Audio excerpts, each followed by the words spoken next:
food into large bags. Mrs. Nelson and Jack will carry them to their car.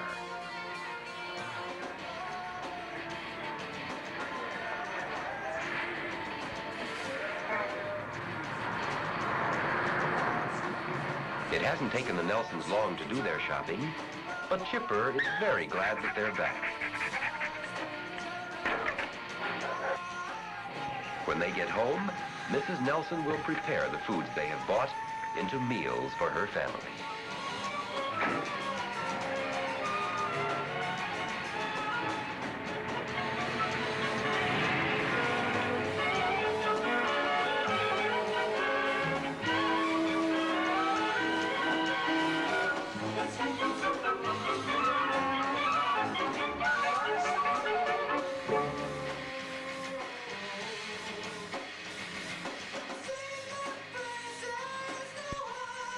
Fun is a little child watching you make a party from a package.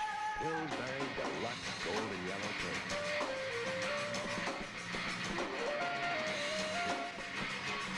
Fun is frosting, flight, swing, pie. Pillsbury too. Light the candles with fun on your golden yellow cake. Pillsbury Deluxe.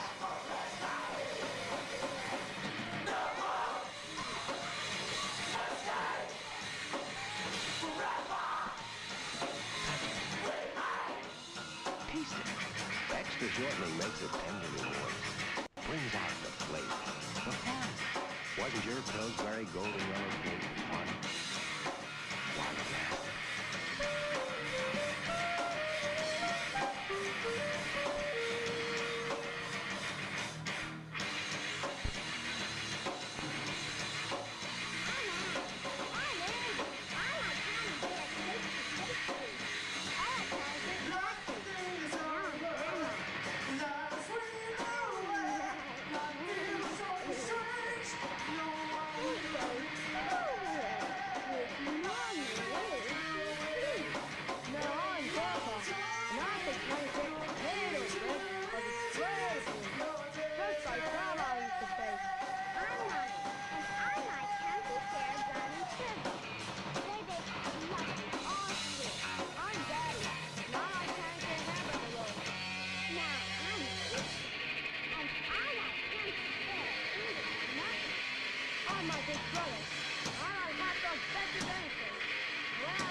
If you've ever gone to bed with a cold, the big company has very good news.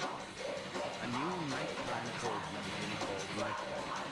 NyQuil relieves major cold symptoms like sniffles, sneezes, nasal congestion, scratchy throat, and coughing for hours to help you get a good night's sleep. NyQuil, the most unique nighttime cold medication ever developed out there.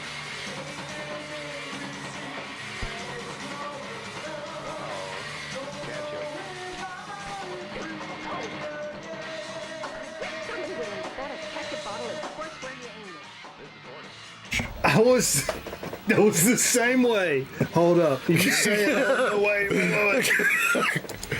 When you heard. I thought that wasn't just me then. No. Well, it was part of the time of day I always heard it at church. Because you were probably acting a fool in the church. No. My uncle was just being funny. He says, "Hey, you want a knuckle sandwich?" Like when I'd see him after church. Yeah, and it kind of low-key made you hungry. It made me hungry. Absolutely. I always thought of chicken salad for some reason. Chicken salad? Yeah, like a chicken salad I'm thinking sandwich. of fucking pig knuckles. Between two pieces of bread. I don't know why. That's the first thing that came to my mind. You ever sucked on them pig knuckles, Jay? I've never. No, you've did those, right? How about a pickled pig's feet? Where do you stand on a pig's feet? What was the most recent one you've had of something like that? You had a pig something one evening, didn't you? A pig something? The fuck are you saying? I feel like you're throwing. Oh, that horse is what you're talking. That horse video you watched. That's what I was thinking of. No, Show that horse video. no, real we're quick. not. We're not doing that. That's We're a not- Wednesday thing. That's well. Yeah, 'Cause that, sure. that dies when we're done. Yeah. Just lingers in the ether. What's up, folks? We need a pants dress code. I don't know about Hey, that. Carl. Hey, Carl. Fuck you. Oh shit. Hey, Carl. Go F yourself. Oh man, been hanging out tonight, having some good time, folks. Playing some good records. Lots of natural fellowship over here in the Grown Record Night studio. We got Jay in the chair. We got Zonkman over to the side. We got Steve at home, Steve's at home, resting his voice. combing out his beard, He's at home washing his tights. washing his tights. Batman line. Sure. That's in first Batman with. There's Batman on right behind us right now, Jay.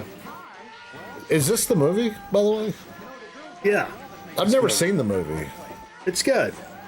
It's a good movie. Was it a made-for-TV special, or was it in theater? Do you remember? Well, you don't remember, but do you know? How old you fuck you? Yeah, I don't know. Jesus. You bought an SL 2000. Ooh, at the swap meet? Damn. Oh, wow. What up, old radios? Okay. Let's catch up with who's in people we haven't spoken to yet. I've got about 5 or 6 of those 2000s No, you don't. laying around. Still in boxes. 2000s, Jay? Is that what you got? They're still in 2000s? boxes. What's up, Yep, they're still in Finger? boxes. Yeah, you guys are fucking fading. Yeah, good times, shit. Hey, we got big news coming from a lot of people. Record Store Day is tomorrow. That's going to be pretty big, and it also falls. Sorry, Carl. It also falls. That was a virtual Virtual hug. I'm more into virtual zoos. What is wrong with me today? Virtual zoo. Virtual zoo. Virtual zoo. Virtual zoo. Petting zoo? Like a petting zoo? Look at those calves. Good Oh God, God, man. Are you fucking serious Good right now? Are you God. fucking serious? Good Look at that. God, man. Are we gonna get weird? Are we gonna get weird this early? Do you ride cycles? I mean, this is not only, this is not even funny. Don't shit yourself, Dick.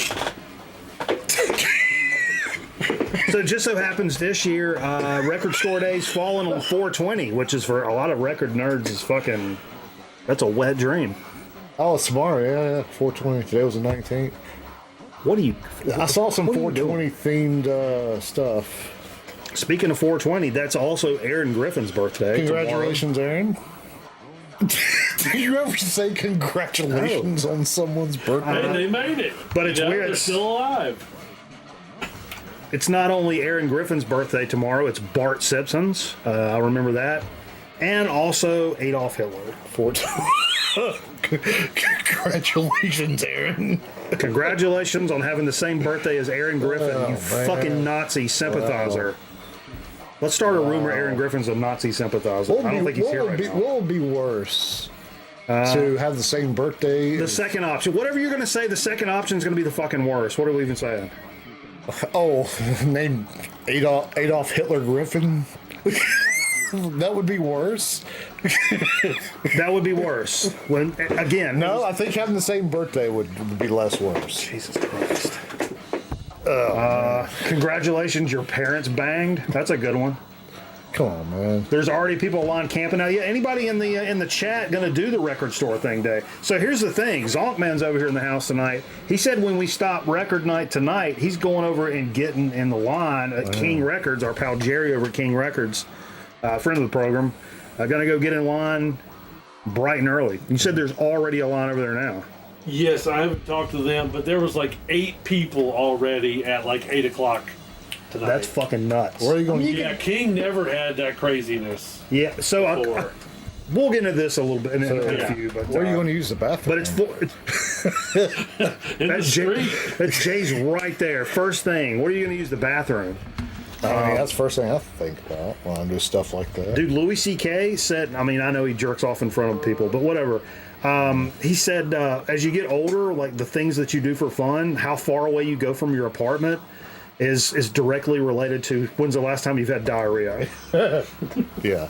It's like, oh, it's been like, Or your bathroom frequency. I hadn't had diarrhea in a few days. I'm gonna take a walk down to Central Park. Or it's like, oh, I had diarrhea this morning. I'm worried about going down to the bodega. You know, it's true. Once you hit a certain age, it's about that diarrhea I scale. don't get when I'm sick though. You don't want to get into a diarrhea panic. That's the worst. Is that a punk song? That's actually Dr. Disrespect's name before he was Dr. Disrespect. If you want to know the truth behind that, Jay, what's his gamer tag? Okay. That was a shout to fellow members of the Champions Club, but we won't get into all that right now. Yeah, so like I said, it's going to be 420 Record Store Day. Probably a lot of people are going to be celebrating both. We won't get too deep into the weeds in terms of like the 420 celebration, but it's an interesting holiday that we may or may not participate in here around this program. It's really nobody's business. Why is 420 a thing? Like for, I mean, I know what's a thing, but why? But why? Like, What was the rules behind it? I mean, what was the origin? It's not the radio code for dope, is it? That was 311. 187. No, wasn't that? No, that's 311. I think Well, it was 187. No, that's too. murder, Jay. No, but you're talking about stuff for cops. Yeah, Yeah, 187 was one too, is what I was saying. What yeah, about murder. 137? 311. Wasn't 311 maybe. the weed one? Maybe. But like Oh, kids! Oh, it was a pager code, kids meeting up to toke. like after school. It was way before smoking after pagers. school. Oh, okay, okay. Smoking after school at 420. Okay, Huh. that's cool. That makes me like it a little more. But like, I don't really understand. Nobody can remember because they're all high. It's true. But it's kind of like an alcoholic, you know, like they don't really do anything. Well, I guess they do go overboard on St. Patrick's Day, but you know, St. Patrick's Day. there's only so much weed you can smoke. I think. You ever mixed smoking weed with laxatives? On purpose, Sure, or by or accident. talking about being laced with it. No lace. Just mixing laxative and weed. No, but You know what you get? what? Shits and giggles. Oh wow. You know these weed puns are just going to keep going on. Weed should probably stop. Let me hear one more. Jay's wrong. That's just how I feel, Carl. I'm sorry What do you feel? about smoking. You can't smoke too much. You can smoke too much. No, you can't smoke too much weed. I don't think. I mean, There's a there's a point where you should go to sleep. there's a law of diminishing returns there. But you know, everybody's different, Carl. You know, so up your boat, Carl. Up your bucket, Joe Boo. Fucking up your. Oh, I can smoke endless amounts too, but it just doesn't do as much for me up to a certain. Hey, look, a little low key secret. Like if anybody hadn't noticed what I'm wearing yet, Yeah, Celtics. look at the fucking dome Oh, piece. yeah, it's cool. It's my original Arby's visor from back in the day. There's no doubt this shit still has tons of beef grease on it. The chances of me coming out of this weekend without a fucking headband full of zits is zilch, Jay. Zilch. There's zilch chance I come out of this week without beef grease head zits because of wearing this visor tonight. Did you get zits? It's a choice I made, and I'm willing to die on that hill. Does it I'm give just you warning zits everybody. to wear visors? When they're covered with beef grease on that sweat thing from wearing it at Arby's, yeah. That would give me blisters. Just telling you. It makes you break out. The beef grease does. A dirty ass fucking visor from the 90s I found in my closet that probably still has roast beef grease in it. Yes. Yes. Do all visors do that? No. No, but I'm saying, why does it give you like spots? It The spots you grease. up like an Okeechobee. I'm just guessing it's going to. I just found it. Why would it though? What's the chemical reaction that would give Beef it that? grease. Grease causes zits. Really? Greasy face. How do you greasy know that? food. I don't know. No, what's the difference between beef grease and face grease? Science. But like face grease and beef grease are different though, right? Well, we can run an experiment. You rub some beef grease on yourself, and you see if you get zits there. I hadn't rubbed beef grease, but I hadn't rubbed beef grease. That's easy for you to say. Since my honeymoon, man. So Stop. We've not even stopped. have we done digs of the week yet or anything? Yeah, it's coming up. Have we even done the intro? Sure. Look, I'll tell you. Did you ever like those fractured fairy tales that aired during Rocky and Bullwinkle? Get those fractured fairy tales? They were so great. Yeah. I got one for you. Yeah, sure. It's not really a fairy. It's sort of a fairy tale. We're playing ODD unders, by the way. So, a fucking lizard is walking along in the woods, right? A lizard. Correct. Yeah. And he sees this monkey up in a tree. And the monkey's like, "Hey, lizard, why don't you come up here and smoke this joint with me?" And the lizard's like, "I never done that before, but all right." So the lizard makes his way up the fucking tree. Comes up there and smokes this joint with this fucking monkey, right? And they're fucked up. And lizard's sitting there. He's like, "My mouth is so dry, so dry." Cottonmouth. Cottonmouth, they call it colloquially.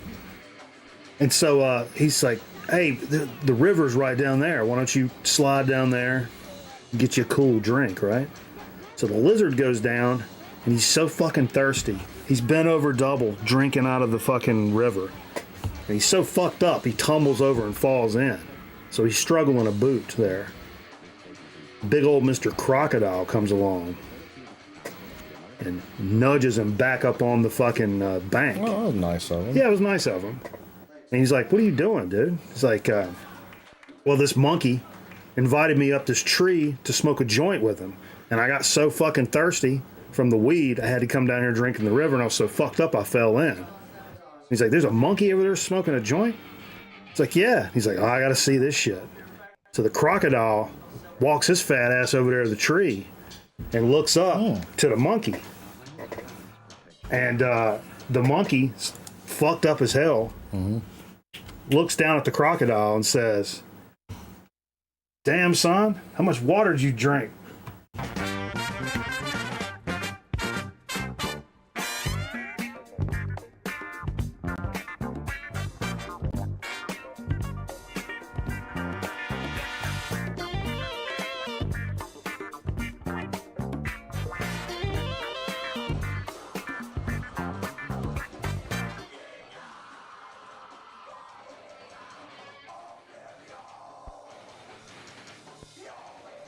Sorry, we're muted. Sorry.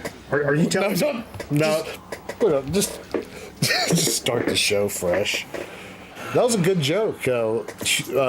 Stoner humor, huh? I mean, I wouldn't say a joke. It's just it's a story. Stoner humor. Was that really one of the things? It really happened. Really happened. No, you said the Rocky and Bullwinkle show. Or my name is Abraham Lincoln. No, it wasn't in the fucking Rocky and Bullwinkle show. Oh, were you talking about the things in the middle? You know, the fairy tales. You're the one talking about things in the middle. But that wasn't really Not me. one of them. You just made that up for purpose of the joke, right?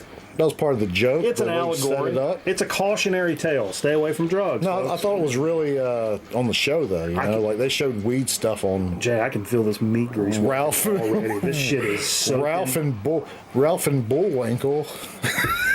This shit is soaking so far into my fucking head Really? right now. I can feel What does it. it smell like? Does it smell? There's only one way to find out. You can waft it. Give it a waft. It's like that damn Give it a waft. those smelling salts they give you. I mean, but look at just look at the outside of the vial. Did I This is tell you I supposed to be tried black. one of those? Like, no shit, I tried one of those smelling salts like Did you? about a year ago at work. Who had smelling salts up there? What? Never mind. Never mind who I was going to suggest maybe had it.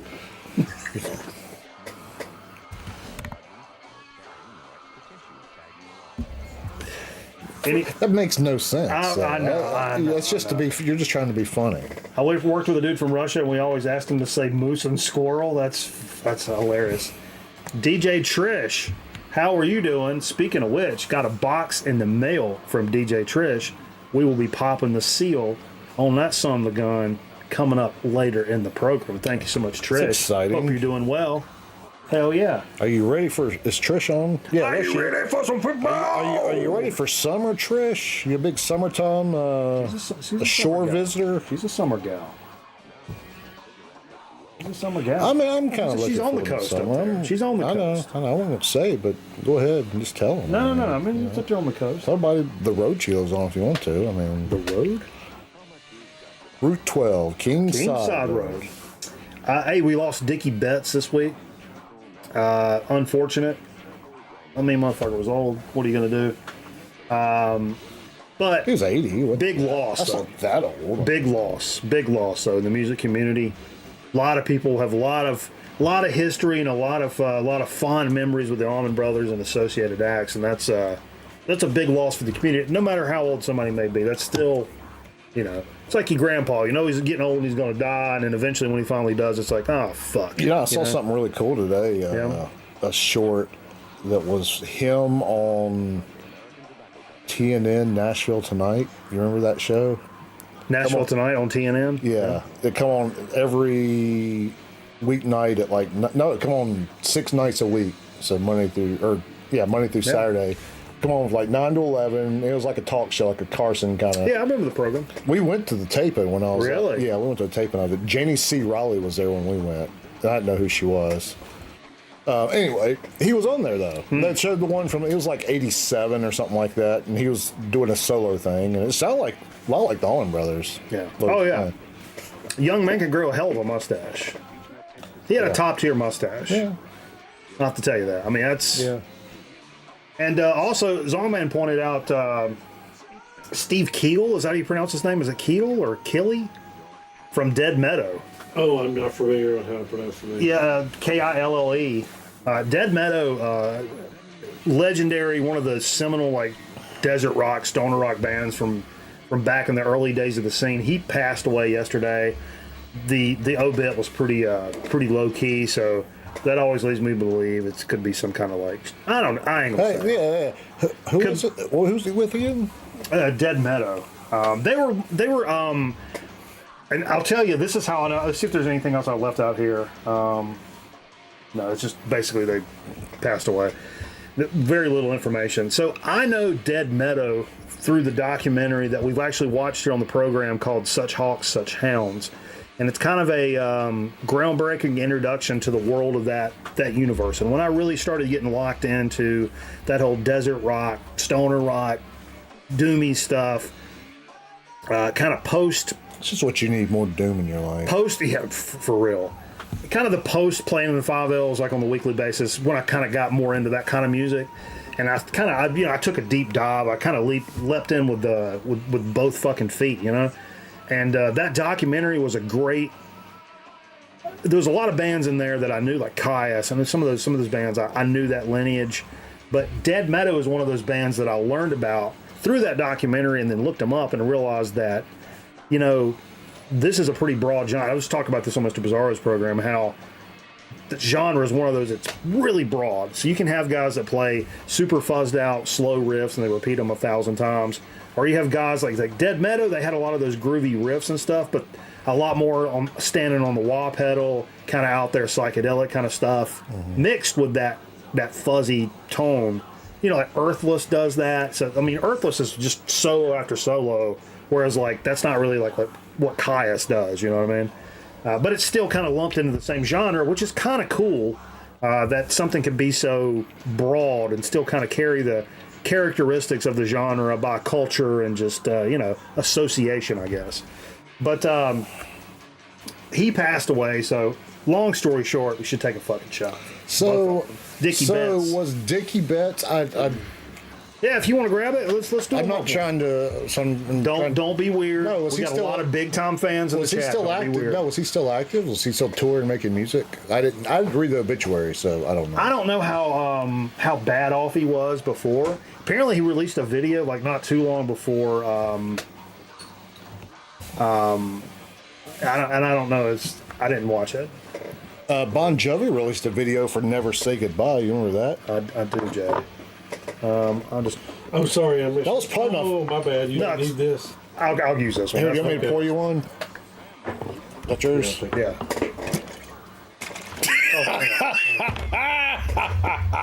Gotcha.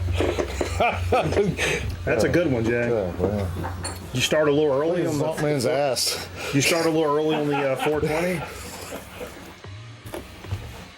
Early's in a day early. You Because messed today's up. the 19th. You messed up, Jay? A little bit, but I mean, I'm just being my character for the show, you know. Sure. A carrot. I go into It's a little more advanced than the dress rehearsal. I have to tell you. I go into second gear when the camera rolls. Sure. Who doesn't? If you don't, I don't want to fucking hang around you. Did I pour you? Oh, Now, shit. yeah, I got one. I don't think I haven't showered today, Well, I was going to say something, but you. I didn't want to get into a whole. but I didn't Oh, shower. thanks, dude. But I actually didn't shower today, so I know. We all know you didn't. Your hair looks like you've been the one wearing the fucking meat grease visor. Not me. let me tell you something, man. When you're my age, You're a year younger than me. actually not like 8 months. Dickie had cancer and pulmonary problems. Also suffered a stroke about 6 years ago. So, Yeah, okay. yeah, probably not. Probably not the best shape, but we should all be so lucky. Probably ain't running marathons. You Just know? cheers it up, man. Cheers. Some kid at work today told me he had a heart ailment, and I was like, "You ain't gonna be running no marathons anytime soon, are you?" I mean, That's- not with a heart like that. That's a you know? great tribute, right in the middle of a memorial shot. That's a fantastic. No, it way just to- made me think of it when you saw those Perfect. like That's health perfect. stuff. You know, I didn't ask though because you can't ask that stuff. I've learned the hard way. I asked a woman if she had STD one time. Uh-huh. They looked at me like I had two heads. I went on a blind date. The first thing I asked when we sat down was, "What's your T cell count?" That would have been hilarious 35 years ago. I appreciate that. I mean, I'll take that. That gas. would have killed. I'll take that gas. That all would day have long. killed in '85 when AIDS was a Oh big no, thing. but about a 92. Hey, do you remember when? How about a 92? That's in your tight 10 and 92. Do you remember it? And I don't mean to be funny, but do you remember the Ryan White peak when AIDS was really cool? That was originally part of a Ryan White bit I had back in middle school. Yeah, they made AIDS say- cool. Magic Johnson took it to another level, though. Sure, above the rim, you might say. Yeah. These basketball references do anything for you, Joe? You a big NBA guy? We watching the NBA playoffs? We betting on it? Or we want to play golf tomorrow? I'm not betting. We're gonna play golf tomorrow. There's no good that comes from betting on sports, like in the grand scheme. Well, I of mean, life. yeah, there no, but like money's. but like, and I straddled the political line. Well, so- we know we're not going to get into all. No, but I'm saying like there's no good like our gambling thing here feels so slimy though. I don't get it. Gambling I in haven't general. got into it. I mean, But everything's slimy. I mean, you go put oil in your car. You don't think the oil business is slimy? oh yeah, especially when it gets all viscotted. What is that? The word of the day? I just made that up. I actually was trying to think of a really way to get viscous across. You know, You could have just said viscous. Viscous singular would have actually worked. Carl. Reginald Denny. Stop with the middle school humor, Carl. If I had AIDS, I would stay positive. Just kidding, Carl. That La was la pretty la, funny. you have AIDS. But Ryan White, that was like Not what, middle school. HIV, but full blown. I remember about my mom questioned me because I read an article about Ryan White in People magazine. We watched the movie in in the school. dentist office. Dennis? Yeah, I was getting ready to go for a Molestation by your hygienist? no. Actually, my dentist was a very attractive woman when I was a kid. Is that right? Did you have a man? Was Dick Van Dyke your Had a man. dentist? Had a man. Yeah. Yeah, it was a bald. He probably looked like a lot of dentists look like Dick Van Dyke. Don't use that kind of language, please. A lot of doctors look like Bobby Crimmins. Yeah, that's right.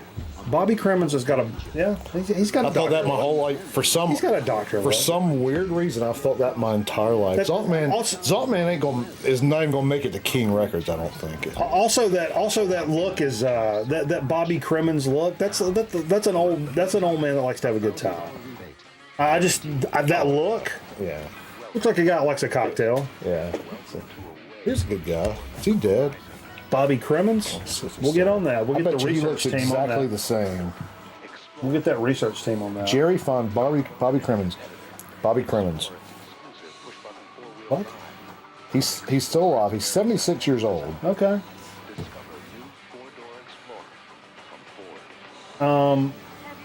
Wait, close this. I'll do this one first. So, being record store day tomorrow, and as I start looking for things that came out today, I was like, oh, fuck. Oh, major day. There ain't nothing going to be coming out because it's record store day. You would think. And I went through the first couple of alphabet letters looking for new stuff that came out today, and I'm like, oh, that's when I was like, man, ain't nothing. And I was like, oh, dude, it's record store day. There's not going to be anything today. But I was wrong, because I started pulling some pretty obscure stuff and ended up, by the end of it, pulling out some pretty big heavy hitters that we're definitely going to want to talk about. This cover kind of wrote me in. I've heard this band name before, but I never really checked them out. Confederate Dead is the name of the group. This album, Flamingo, it's on Up in Her Room Records. I take it they're not from the South, huh? Formed in Augusta, Georgia. Oh, they are from the South. Based in Athens, Georgia. Oh, wow. The band's sound is described as alternative country, psychedelic rock, and grunge, and that kind of drew me in. It's been drew comparisons to Nirvana and My Morning Jacket, which I don't know that I hear that, but I did kind of dig what I heard today from this band. Cool cover, and they've been putting out records for like quite a while. It says for fans of BJM, I don't know what the fuck that is, Big John McCarthy. Galaxy 500, do remember them, and the Doors. I did hear that. I heard a little Morrison-esque voice thing going on with these guys. It's worth a little streaming. Check it out, see if it may be your cup of tea. If so, maybe pull that fucking trigger. Pretty nice. What? Can't say that? Okay. Let's see what the next one I want to do is, because I'm kind of working my way around. Let's go back here. Let's go back. Where's this fucking thing at? I kind of saw this. The cover drew me in. That's a dope cover. And makes you ready for Thanksgiving. Yeah, pumpkin pie. It's a band called Electric Orange, and come to find out, these guys are kind of what they consider a neo-psychedelia outfit. But they started in like 92 or something, and this is their first record, actually. That came out in 93. It's a German group, and it's like a modern krautrock kind of vibe. It's real trippy, vibey stuff. Really enjoyed the stuff I listened to from these guys today. I kind of popped through this release, as well as some of their others. They've released a shit ton of records, but this is their first one. Really cool stuff. Let's see if there's anything other interesting. German krautrock band, blah blah blah. Had some collaborations. Da da da da. Yeah, no, but wasn't familiar with Electric Orange. But if you're a fan of krautrock, it's definitely worth checking out. What is that? Kitty or Corky? It's Corky. Corky. Corky's being good. Corky's right now. Yeah, he's the record scratcher. He's being all right though. He won't do it with everybody. I got my eye on you, bud. He won't do it with guys. I got my eye on you, bud. I think Tink done all the scratching. I got a TBI on me. I don't get it. I know, dude. I know. Hey, where are you going? This is one cover kind of drew me in on this one as well. And I initially kind of started out doing this. I was like, okay, since it's going to be record store day tomorrow, I'll look for some more obscura in the releases that came out today, and we'll highlight stuff that doesn't get record store day love, or like a little more on the fringe of stuff. And so I saw this, and I'm like, all right, sure, let's take a moment and check out what Hubba Castle Rat, which is a fucking hilarious name. Castle Rat, or that's like Mouse Rat on fucking Parks and Rec. Yeah. So I saw this. It's got a chick on the cover. It's called Into the Realm. These guys are a fantasy doom metal, which I've never really heard that term, fantasy doom metal, before. Let me just read you what it says here. Castle Rat is a medieval fantasy doom metal band led by the Rat Queen on a mission to expand and defend the realm for those who seek to destroy it. She is joined by the Count, the Plague Doctor, and the Druid. Together they face relentless wrath of their arch nemesis, Death herself, the Rat Repress. Repress. Sure. I think if I had AIDS, I'd ask her very nicely if she'd like to have them as well.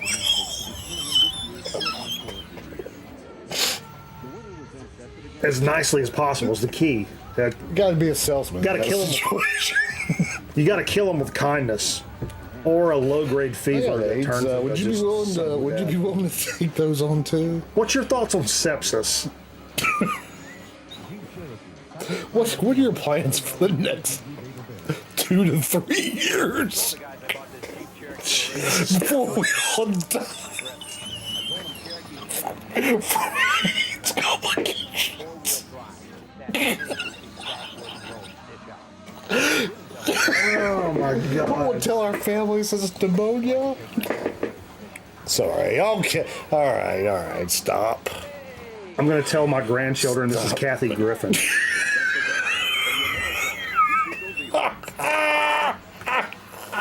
What up, Total Tech? Oh, Kathy Lee Gifford. So anyway, Dungeons and Dragons medal. yeah, pretty much. And so I checked this out today. This is on King Volume Records, by the way. I checked this out, and there are some amazing riffs on this record, and super heavy fuzzy stuff that actually goes into some fucking harmonies and stuff, which a lot of bands like this you would not expect out of it. Really enjoyed the music. Now, the singing. The chick is the singer. Yeah. Okay. It's not my favorite. Yeah. But I mean, with a cover like this and with riffs like that, Yeah. sure, it's And worth mentioning. But for me, the vocals were not where it's at. Just by I'll the just say look, that. they probably aren't mainstream band. Why are we censoring his nutsack? I mean, If you want to see it, no, because Jay likes to wear shorts, If that's what To the you're into, show. looking at nutsacks. and then we run into fucking problems. What? What kind of problems? I've never Nut flashed sensors. anybody once on this shit. Nut censors. Oh, No, I've never flashed anybody one time on this show that I ever recall. My legs found this look good though. I even got Compared a little, to what? I even got a little front muscle right there. Look at that. because you're mushing it against the chair. That's front muscle though. That's all. Yeah, take it away that's from the there. chair. That's there. Look at that. Jay loves 4-inch inseams. Yeah, 4-inch seams. yeah. Aaron, did you miss earlier when we were talking about you having a birthday that's Aaron, shared with Adolf Hitler tomorrow? congratulations, Nazi. Yeah, we called you a Nazi sympathizer, Aaron. You're in Fayette. He's in Fayetteville tonight. He said. See, I Is your told you. car in the shop? I told you. Is your car in the shop? The fuck? No, you only break down in Fayetteville. Everybody breaks down in Fayetteville. That's all. You don't stop there. You only break down there and have to spend the night. Have to pawn your car for some Hardee's chicken? Hardee's chicken's ripping. Man, I went to this. I went to the strip club once in Fayetteville, and this chick, she got there and she only had one boob. She went by Uno. I was waiting for a Nancy Reagan joke. So, I mean, you took the high road. Once you went, you went low, but then you didn't go lower. Oh, I appreciate that. Oh, like a mastectomy joke? Mm-hmm. Oh. I don't really know any mastectomy humor. Do you? We won't get into it. I've dabbled. the black arts of mastectomy humor? I've dabbled with some black arts. Kind of like Jimmy Page dabbled in the... I'm man enough to admit it, Jay. We've all made mistakes in our life. I'm man enough to admit it. You got screw loose, man. You're telling me, Literally. Tell- Literally. telling me, brother. You got a Phillips head on you? I got strong hands. Yeah, okay. Yeah, okay. Cat's back. Cat's back fever. Steve's not here. This cover drew me in, and I knew as soon as I read the first line, I was like, oh, I got to check this out. New vinyl pressing of the debut album for experimental rock guitarist Helios Creed of Chrome, who I have a newfound love ever since Mr. Pilmer visited a couple of years ago. I've really went down that Chrome rabbit hole. Still don't own any on vinyl. I'm still toying with maybe getting that box set over on Cleopatra. This is also on Cleopatra, and jammed this today for the very first time. I didn't know this existed. I didn't know fuck all about this record at all. Really, really, really enjoyed it. If you like Chrome, you'll like this record. Fantastic stuff. And see, audio's been newly remastered. But man, I popped through probably 3 or 4 songs today, just checking it out for the program's sake. And it, Shane, I don't know about Janesville, North Carolina. Janesville? You probably mean Jonesville. I wouldn't want to be in either one, honestly. Wow. It's good. It's good time Jonestown. business. That's where Jonestown, North Carolina, is where the Jonestown massacre happened. What? You remember reading about that in school, kids? I don't. July of '77. So this popped out today. Now I believe, from what I understand, the new Pearl Jam record, Dark Matter, it not only got released today, like globally or whatever, but also there's a specific Record Store Day version that will be coming out tomorrow for Record Store Day as well. And I'm not the biggest Pearl Jam fan, but I like a lot of their stuff.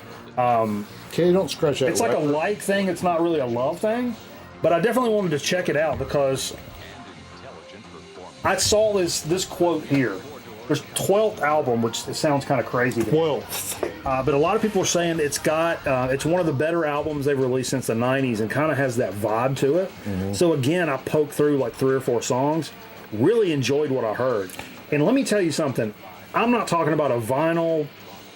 I don't have the record, and I don't have fucking FLAC files and shit like that. Mm-hmm. I just dropped some normal fucking Bandcamp audio on this. Mm-hmm. And I can't remember a recording that jumps out at you like this in quite a while. The production of this, maybe I was just faded. Maybe so. I'm listening through fucking earbuds, but I've been sampling a lot of music today of stuff to talk about. You know what I mean? Like I've said, I've popped through 3 or 4 songs and all these things I've mentioned, right? Yeah. And I did the same for the Pearl Jam, and the audio, the fidelity was like jumping out of the fucking recording to me. Sounds really good from what I can tell, and it really does have. I don't say a '90s vibe, but it sounds like classic good Pearl Jam. If you're a fucking Pearl Jam fan, I don't think you're going to be disappointed with this record at all. At all. At all. At all. Yeah, the Sirius is playing it all weekend. Sirius XM. So I heard a track off of it. What's up, Blocked Monkey? Them checker shorts are hot. Thanks. Woo, honey hush, boy. Thank you. Thank you. Keep walking. I'm taken. By what? Diabetes? Respiratory infection. Oh man. Oh, dude. Sorry. This is another big boy that came out today. Yeah. Big boy. Heavy hitter J. Big boy. Heavy hitter J. Double H. Double B, double H. Yeah. New High on Fire record dropped today. And man, I've noticed something. I'm a big High on Fire. I'm a big Matt Pike guy in general. And knew this record was coming out. And I think I popped through the single that they dropped. I think they dropped a single like a little earlier, like previous to the record coming out. And it's fucking crazy because the first line, it says Grammy Award winner. It's so funny to say Grammy Award winning High on Fire in the same fucking sentence. Mm-hmm. And it's true as fuck, but it's weird. It's weird to say that. What did he win for? They won for like Best Metal Album or something. Best Metal Performance. Best Metal for Performance. That's crazy, man.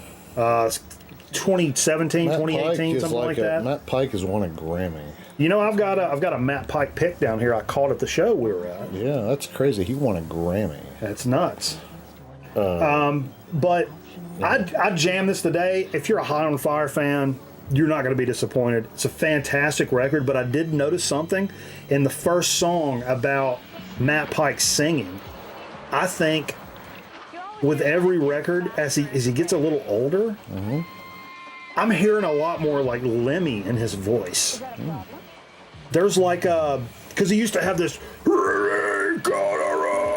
like, and that's still there, but that's kind of saved for kind of like choruses or maybe like maybe a breakdown or something like that. The verses that I kind of poked through had a very lemmy kind of vibe to it, and I'm not mad at it. It's a little They don't different. play the same song in like 12 different ways, though, do they?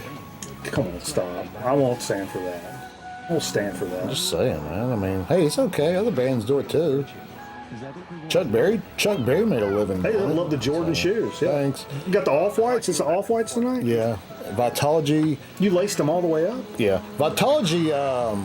Vitology might be my favorite Pearl Jam record. Actually. Maybe.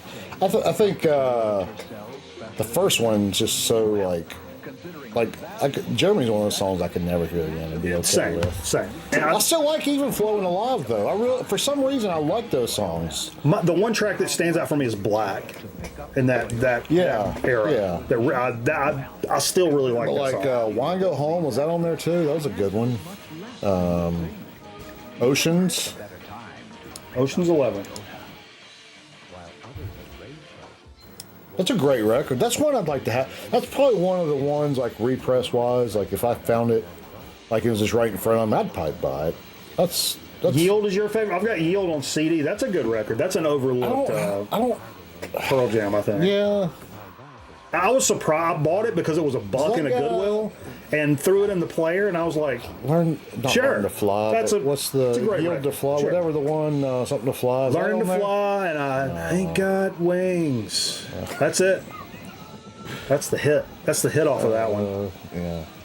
You I hear like that on the beginning- Q97. I like the beginning of that song. Given to Fly. Mm-hmm. Yeah. Is that on there?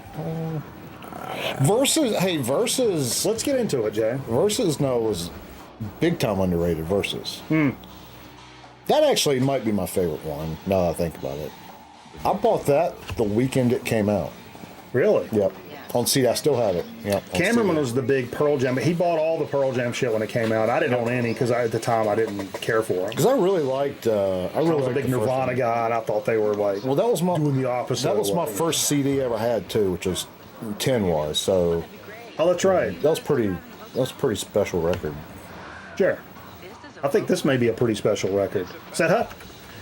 Brand new Melvins dropped today. Tarantula Heart. I've jammed a few of these.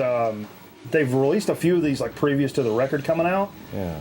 And it's on Ipecac, of course, Mike Patton's label. The quote is possibly the band's most unconventional, catchiest, and imaginative work yet, which is pretty interesting to say. And I've loved the tracks that I've heard, but they've not. Honestly, they've not kicked my dick in the dirt necessarily, but still excited nevertheless that it's a brand new Melvins record. And I should scoop it up. I've missed on the last couple ones. I need to pick up some Melvins records that I missed. Mm-hmm. Yeah. Why don't you play some songs while you're discussing? Well, what we do is we play all the records for folks who may be joining us for the first time. We play all the records in a program on Twitch leading up to this. So what we're doing right now, this is simulcast on Twitch and YouTube, where the fucking copyright Nazis won't let you get away with doing that. So we have to play stuff that's copyright friendly in the back while we're doing the actual talk show portion. But we do have large portions where we just spin records and fucking hang out and play all that. And we'll get to what we played tonight in just a moment. Actually, right fucking now. You know, brand new Melvins. You guys check it out. I don't know if they're probably not doing a record store or anything, are they? No, I think it's just an actual release that came out. All Thump says he's got the new Melvins. Is pretty good. That's kind of how I thought. I'm like, from the way they described it, I thought it was going to blow me away a little more than it did. And there are some Melvins records, I have to say, that I have to kind of sit with for a little bit. They grow on you. They're growers. Yeah.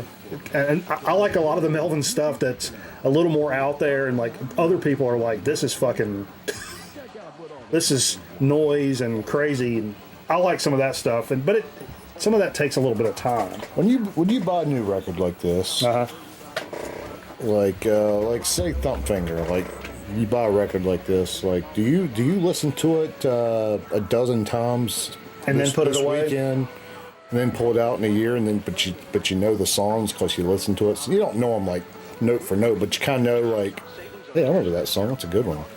Like, or do you like just play it like maybe like once, then put it away and maybe never play it again? What do you do with those? Like, Because what I like to do, and that's a good question, because a lot of people, some people will buy a brand new record and put it on the shelf sealed. Which I've got some stuff Greeno, like that. Metal Theologian. I still don't know how people do that. But what I like to do here, especially with the program, is I've got Ace Frehley Sings the Blues sealed. what I like to do here on the programs when I get a new record in is try to play. I probably will play it in its entirety off stream a couple of times, and then I try to get side A and side B on the show broadcast streamed, and then we'll probably end up checking it out on the shelving show on Sunday nights on Twitch, and then eventually then it will make its way onto the shelf. 7:30 p.m. Eastern time. That's Eastern Daylight. So over the course of getting a record or showing it on record night on Friday, I'll probably listen to it probably 4 times between like Friday and Monday.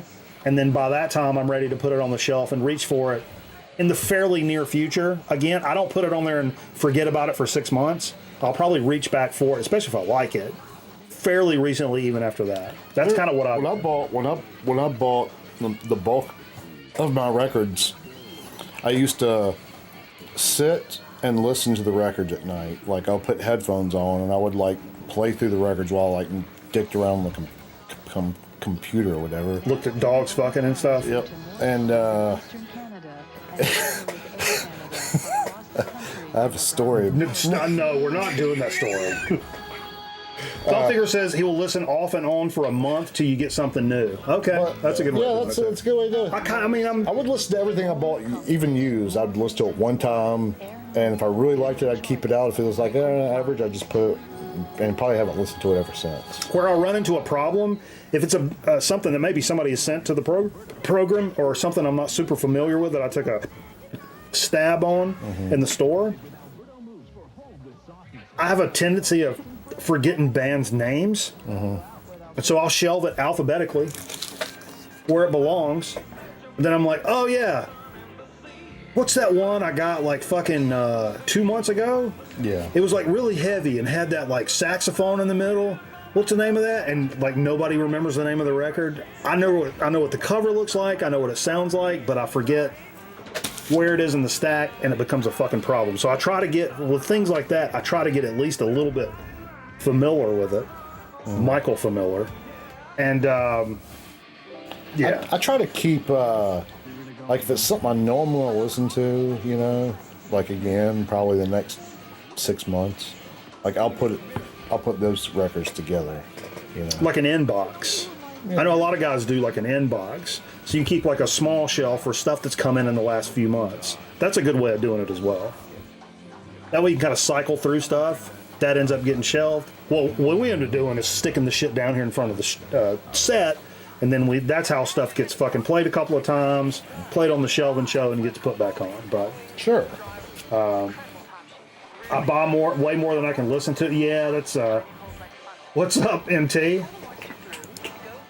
I was just talking about people that buy records that are sealed and put them on the shelf and forget about them. I may have mentioned you and Greeno. Oh, Theologian, hey man, are you a juggalo too?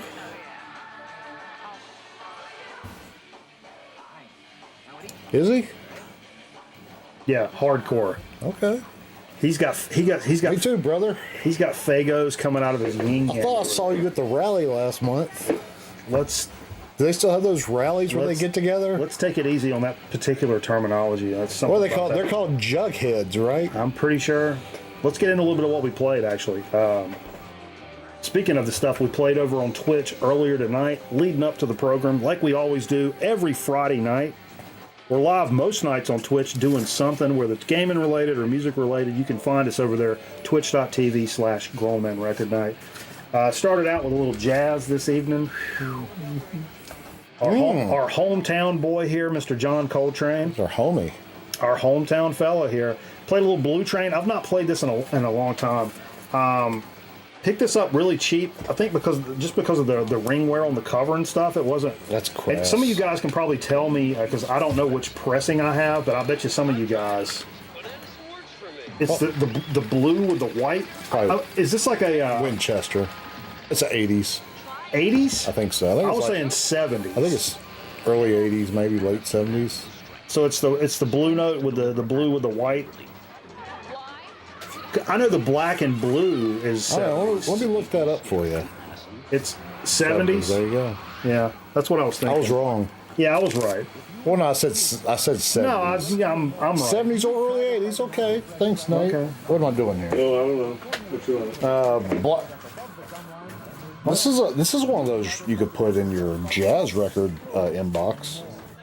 What? Or what?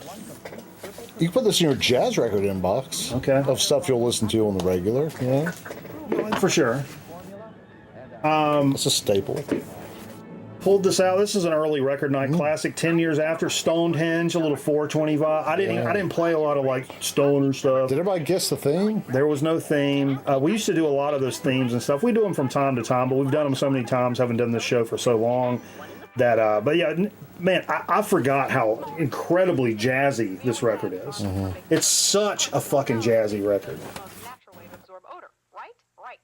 Let's start playing random records, and if anybody can come up with a theme, then we'll give them $100. When there's no theme? Yeah, they can Anyway, invent a theme. Stonehenge. Stonehenge? Yeah. Oh, like stoned. Yeah. I get it. Another stalwart grown man record night classic we've had in the rotation for over a fucking decade here on the show. Zap 2, the second record from Zap. Yeah. This is electro at its fucking finest. I mean, it is just the funkiest fucking shit. Not a slow jam to be found on this fucking record. At least this side. We played side one. Zap used to keep the party going, man. That's the ultimate keep the party moving music is Zap. I love the first record and the second. The first three Zap records are fucking essential in my opinion. But especially the first two. The first two are incredible. Yeah. Are incredible. They were good till they all murdered each other. The theme was Sam Rayburn, the Texas Reservoir, known for their big bass population. What you want to do in Sam Rayburn, Jay? So Sam Rayburn is a Texas reservoir, and what it has is a lot of standing timber. So the main part of the reservoir had a lot of tall trees that were cut off so that they could make the reservoir. So underneath the surface of the lake is a lot of trees that are cut off. Very deep water, but still trees, so tall. So what you do in the heat of the summer is you go out and you find little irregularities in where the standing timber is, and you want to throw a 10-inch worm, maybe a June bug or a plum color, maybe even green pumpkin.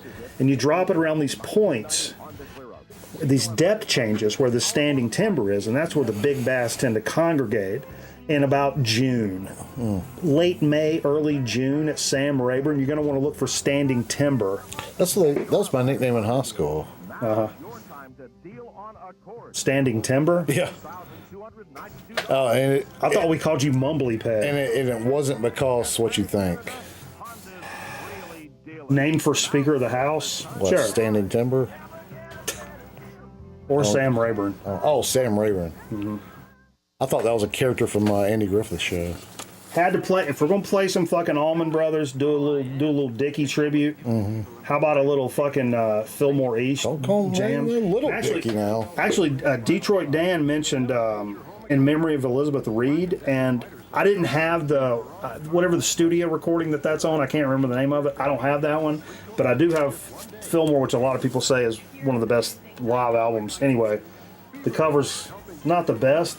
But I paid $1 for this back in the day, and it looks like hell, but plays absolutely fine. Absolutely fine. Yeah. Yeah, cover's a little beat, but Yeah, it plays it's a through. little and dirty. Probably needs a good cleaning. I mean- but If you started collecting records in the last 3 or 4 years, the fact that you found that for $1 probably blows people's fucking gourd. You know what I mean? yeah. Which is whatever. That's how I got all my Barry Manilow records. They're $1. I mean, talking about dollar records. Yeah. Why not the best? Miss You catching some banana bucks. Good to see Miss You back in the mix tonight over here on the program. This is something Scotty sent to the program back in the day. Toughest wallpaper. It's Jocko Gardner, or maybe it's pronounced Yaka? I guess it's Jocko. I guess it'd be Yakov Smirnov. Way of doing things. Cabinet Get your hands on this. Cabinet of Casualties? Okay. Slipper. Curiosities. Sorry, I don't have my glasses on. I don't know what you would describe this as. Is that the one I asked you about? Yeah. It's very kind of like 60s bubblegum almost. I wouldn't say that. Like chamber, but chamberish. No, what the fuck is wrong with you? Like I would say like an Righteous indie. Brothers. No, like an indie. God, I don't know. It's like an indie rock band kind of thing. I thought it sounded like from the 60s though. You thought it would sound like the '60s? Yeah. Huh.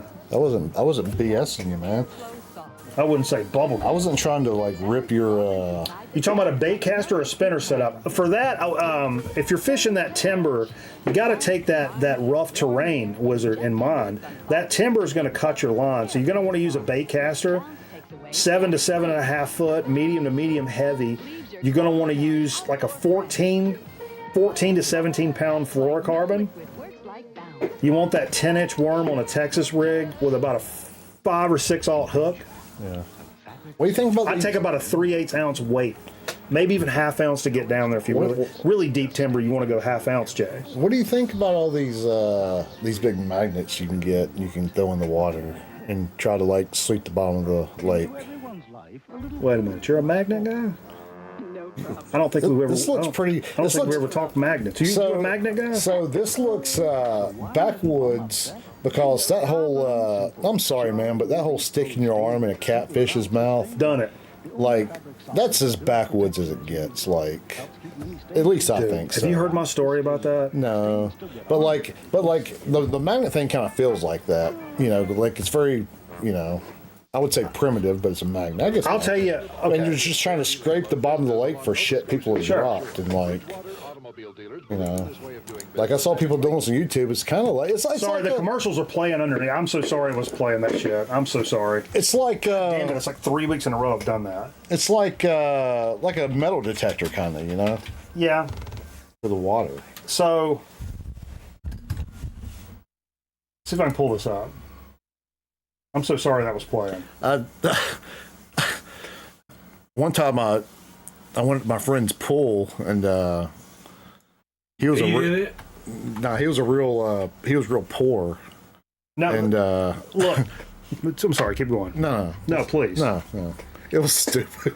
I'm sure. I'm fucking sure. Look, when I was in, I think I was in 8th grade. Okay, and me too.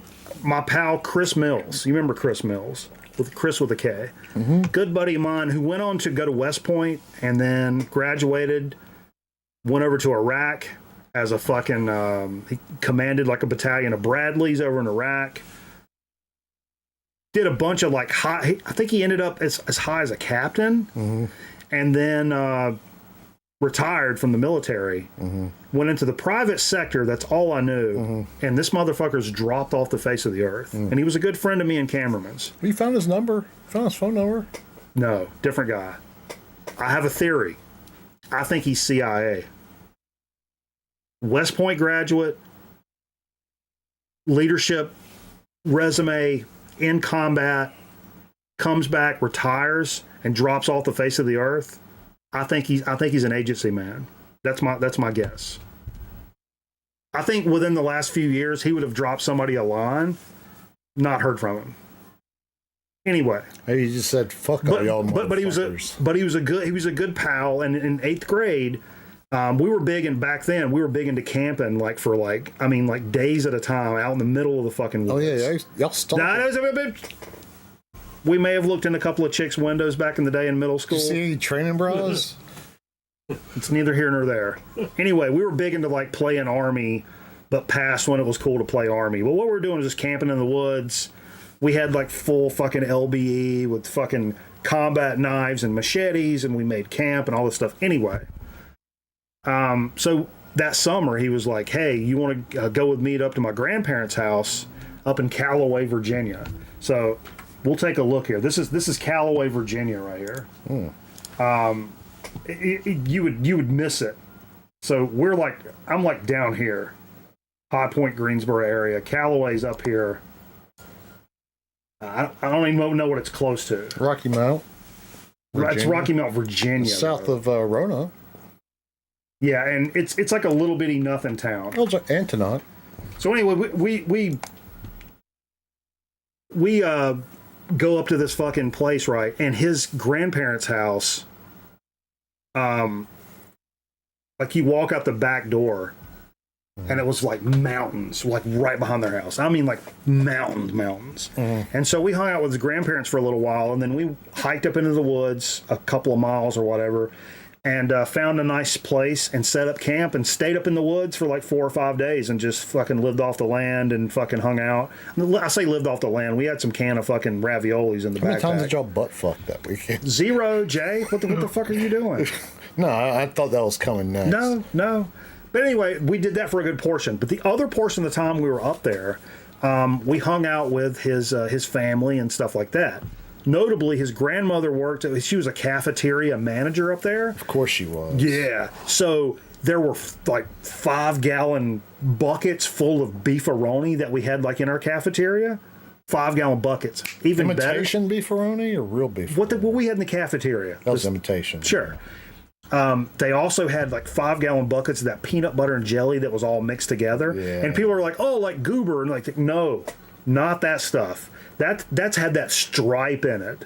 I'm talking like it's one big consistency that was peanut butter and jelly. It's the best. The peanut butter and jellies in elementary school were the best peanut butter and jellies I've ever had in my life. No, I didn't care. Anyway, one of the days, he was like, hey, you know, he knew I was a fisherman. I grew up fishing, whatever. He's like, you want to go fishing with my grandpa and his friends? I was like, sure. So we go to this creek. Oh, this is the butt fucking story. No! Me and Chris and his grandpa meet up with his grandpa's friends at the fucking creek. We all hop in the creek, and I'm like, what do we do? I thought we were going fishing. But like, no, we're hand fishing. Nobody said noodling. Nobody said that. It was just fishing. And we get up in the creek. We're like waist deep. They've got like a cool. I remember the exact words. I've never drank a beer in my life, but I remember his grandpa saying this, and I never wanted a beer more in my life. He told his buddies. He's like, hey, what you say, Ronnie? Hey, what you say, boy? He's like, man, I got the coldest damn beer in this cooler you ever had in your damn life. And I was like, man, that just made me want beer so bad. Summertime beer out on the lake. So anyway, these old motherfuckers get up here. They are drunk out of their minds on Bush Light. We get in the water. They have this tradition. When you get in the water, everybody pees their pants. I'm not joking. This is not a bit. They get in their water and they pee their pants and they're going like, ah, you know. Sure, just to get acclimated to the water. But then we start. So the old men are telling me what to do. He's like, you walk down the fucking bank and you run your hand along the bank. And I'm like, I grew up wading the creek, and you know why you don't do that here? Obviously. Fucking snakes. That's Snake City. And they were like, no, there's so much lime in the water up there, there's no snakes. And everybody said, we promise you, there's no snakes in this water. Too much lime in the water. There's no way there's snakes in this creek. So I took them for their word. So you walk down the fucking creek bank, wading around, reaching underneath, and you find a hole in the bank. And you run your middle finger up in the hole, and these little, what they call suckers, fish, they're like little panfish. They grab your finger like this.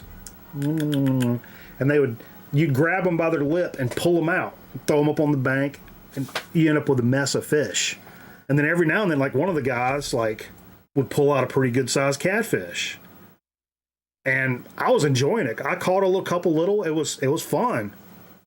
And then all of a sudden, one of the guys goes like, oh, and he's like, like pulls it out and whatever. And then he reaches in a different way and comes out with a snapping turtle like this big and throws it up on the bank. And he was like, oh, yeah, by the way, you got to watch out for the snapping turtles. Those some bitches will take your finger clean off. And I was like, done. I just stood up and got out of the water. I'm like, nope, absolutely not. Golly, man. Anyway, true story. We'll keep it moving. No thanks. I believe, I think either Vance or Scotty sent this, and I apologize for not remembering because I have a substance abuse problem, which I'm working on, by the way. Yeah, you want to do a shot? Sure. Yeah. The Osmonds, Crazy Horse. I want to say this was Scotty, but God, I can't remember. I mean, it's either Scotty or Vance. Crazy Train. But if you look right there on the front, it says, "Don't knock it till you've tried it." So has Donnie worked all these jobs? The Osmonds, Crazy Horse. If you've never heard this record, do yourself a fucking favor. You would not. There's no way you would think this is a good record. And it is so damn good. What are we doing? A shot? Hook it up, Jay. It's such a great record. I'm not pulled this out in a little Was he bit. from Reginald. Was he from Utah on this record? There's a Utah shout out song on this. It's like, how often do you like something like "Get Me Back to Utah" or some shit like that? Yeah, they're like, oh, this is the Osmonds. I thought this was just Donnie. I'm sorry. But how often do you hear like a hype song for fucking Utah? I saw Osmonds and I just turned away, so I thought it was Donnie. Sure. I'm a little bit country. She's a little bit rock and roll. Yeah, I guess that was their big hit, right? I don't. What are you asking me for? Was she the one that You want to squeeze it, Jay? squeeze what? Should we squeeze it? Sure. Hut! Yeah. Yeah, Marie Osmond. Sure. You mind if I try this? Sort of. I mean, I'm gonna need like $1. Oh yeah, I got you. Just put on my tab. Let's cheers this up. Yeah. Let's do the shot. Yeah. Cheers. Marie Osmond, she's the one that died of anorexia, right? The No. brother sister corporation. No, she was like really hot in her 70s. Oh, Marie Osmond, she's the one with all the facial surgeries. She was a pretty hot 70-year-old. No, she's had a lot of work done though. Sure. I mean, she's the Kathy Griffin of the singers circuit. Karen Carpenter. No, Marie Osmond. It'd take two of them. Karen Carpenter died of AIDS, right? No. Officially, no. Or was that Pat Morita? Smear. Pat Smear died of. Pat Smear died of AIDS? No. Is that the rumor you started? Rex. What? Sorry. All right, mental theologian, stop that. Alexis Van Ampe? Stop. You stop that Jack Van Ampe humor. Reading the headlines? That's his wife that would read the headlines. I know. Oh, man. Oh, she's still around. Really? Mm-hmm. Jack Van Ampe pass? They died a couple years ago. God bless him. Shouts to the Boss Man. It's a fucking hip hop underground classic. If you don't know this, watch for the Hook by Cool Breeze. And who's on this? I was surprised. I forgot about this. That it contains featuring Outkast and Goody Mob. Who's that peeping in the window? Pal, nobody now. Boss Man gave this to the program back in the day. Man, I fucking love that record. Watch for the Hook is one of my favorite 90s hip-hop jams. So fucking good. And kind of use this to switch back over to get ready for the program. Little DJ Shadow, Preemptive Strike, gift from Finn back in the day. And DJ Shadow's got a new record out this past year, and he's actually going to be playing a show up in Asheville, North Carolina, which is not too terribly far for us and a great spot to see a show up there. Lots of cool things to do in Asheville. Good record shopping, good music venues, nice scenery, good restaurants, good breweries. It's a great place to have a fucking nice weekend up there. And it's cool because I knew a lot of people... You sound like a seasoned adult. Absolutely. I took some weekends. But my pal... the reason I mention this, I think every time in the past, since I've really been into DJ Shadow and he's actually toured, the closest he's ever been is Atlanta. I got a buddy, Lee Budke, DJ 84, and been a homie for a long time. And he actually made the trek down to Atlanta to see Shadow there, and that's the closest they've ever been. So it's nice to see Shadow coming up to fucking Asheville to do a fucking show. If you're a DJ Shadow fan, and you're local, I don't know. But anyway, he's going to be touring around some books. Check them out. I lived in Asheville That's right. You lived up for a there. little while. You spent a month there one night. Yep, pretty much. That's a little bit of what we played. A little bit.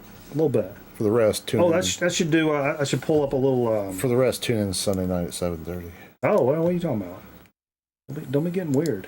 Just saying. +1 for DJ Shadow. Fucking A, brother. Brother. Right down the sideline, Jay. Who was the DJ that made us or not made us, but sent us the records? The sound effects records. Oh, you're talking about Sean. That's What's he go by? DJ what? the beat stylist. The beat Now- stylist, Yeah. Sound I was talking to effects. Sean this morning about those fucking, which we got to do on the show coming up, those Walmart exclusive Lay's, the IHOP pancake like chips. Have you seen those? It's a Walmart exclusive Lay's. So, who makes them? Lay's. Yeah. We got to get on board with that before they run out. So, did we do the one I did for Thanksgiving? Remember those Thanksgiving chips I got at 7-Eleven? Yeah, we did those. And it was the pumpkin pie, how sweet it was. How sweet it was. Yeah, it's going to be probably something like that, you know? Is that your thoughts on it? Look, I got PGA Tour all wound up right there. Oh, yeah. There you go. Birthplace of Warren Haynes, huh? Okay. Asheville? Yeah. I lived off of Tunnel Road. I know Tunnel Road. Everything's off of Tunnel Road.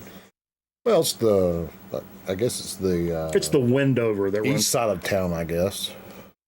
Also lived down by the French Broad River, like the last couple. Ooh la la! Yeah. I didn't like that part. I liked living by tunnel better.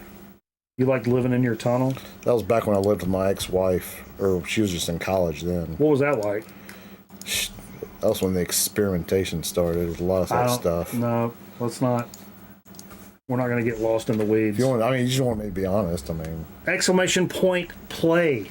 Oh shit! exclamation point, We got a little marbles action going. exclamation point, bathroom. No, play.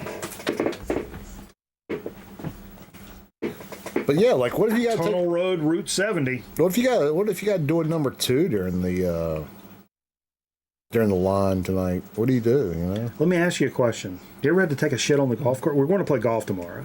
And I'm worried about post-record night having to take a shit on the course. You'll be all right. Don't worry about it. Is there porta-johns like around the... Not within 9? There won't be a place to take a shit if I had to? Not at one of the ones we'll go to. They're not that they're not that fancy. You'll be all right. You think I can get one of those tequila transfusions somewhere? Who's got a good liquor drink on a cart somewhere? I don't think anybody does. As far as like, You don't think Ocala? Forest Oaks has a bathroom on like the 4th hole. Well, that's a semi-private. I'd go play the Oaks. I don't know.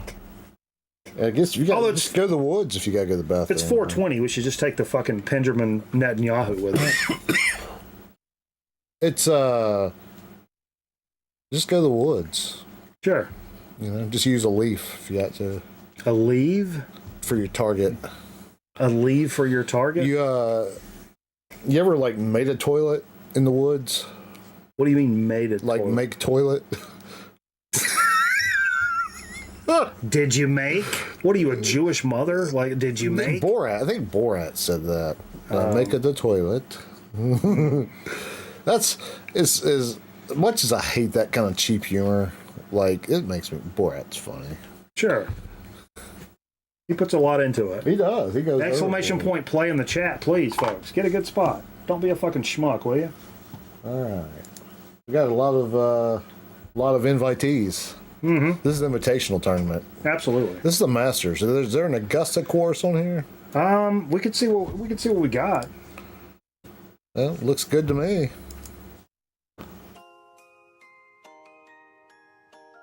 Yeah, sure. Well, this is all right. Sure. All right. Let's There's run Captain this bit. Carburetors in the. Yeah, let's Captain Carburetor. the cameraman. How was the? You missed it. We talked about it last week. Yeah, I wasn't here. All right, too late. Let's jump into it. Start. Yeah. Did you go to the racetrack? We talked about that part of thing. Right? We did. It had a picture at the racetrack. No, but did you go see the eclipse there though? I mean, like with everybody else, get a hot dog. Whoa! What everybody? Get a T-shirt or something. This is crazy, man. This is like the Florida Street What's Public. song band doing? This is like the Nowhere, Florida Street nowhere. Public Pool in Greensboro. It looks Oh, like. Jay, No, it looks just like it. come on, One of those water things right That's there. too you know? far. That's too far. Me and Detroit Dan kind of battling it out. North versus South. Man, I went to the Thomasville City Pool last year, North versus South. Jay. and I've never seen. Stop it. No. I've never I know seen what you're gonna say. so many No. women that shouldn't have been wearing bathing suits in my life. Is that what Okay. you thought I was going to say? No. Oh no, I saw so many women that shouldn't be wearing, like, especially two-piece bikinis. A tube of pieces? Yeah. Oh, I saw some tubes, all right. around the side, if you know what I mean. Ones that should have been tied 4 trailers ago? Yeah. Talking about fallopian tubes, is that what you're talking about, too? Yeah. The big F. You ever cut a woman's fallopian tubes by accident? Yeah. I did it in my sleep once. In Boy Scouts, they called me Razor Dick, Jay.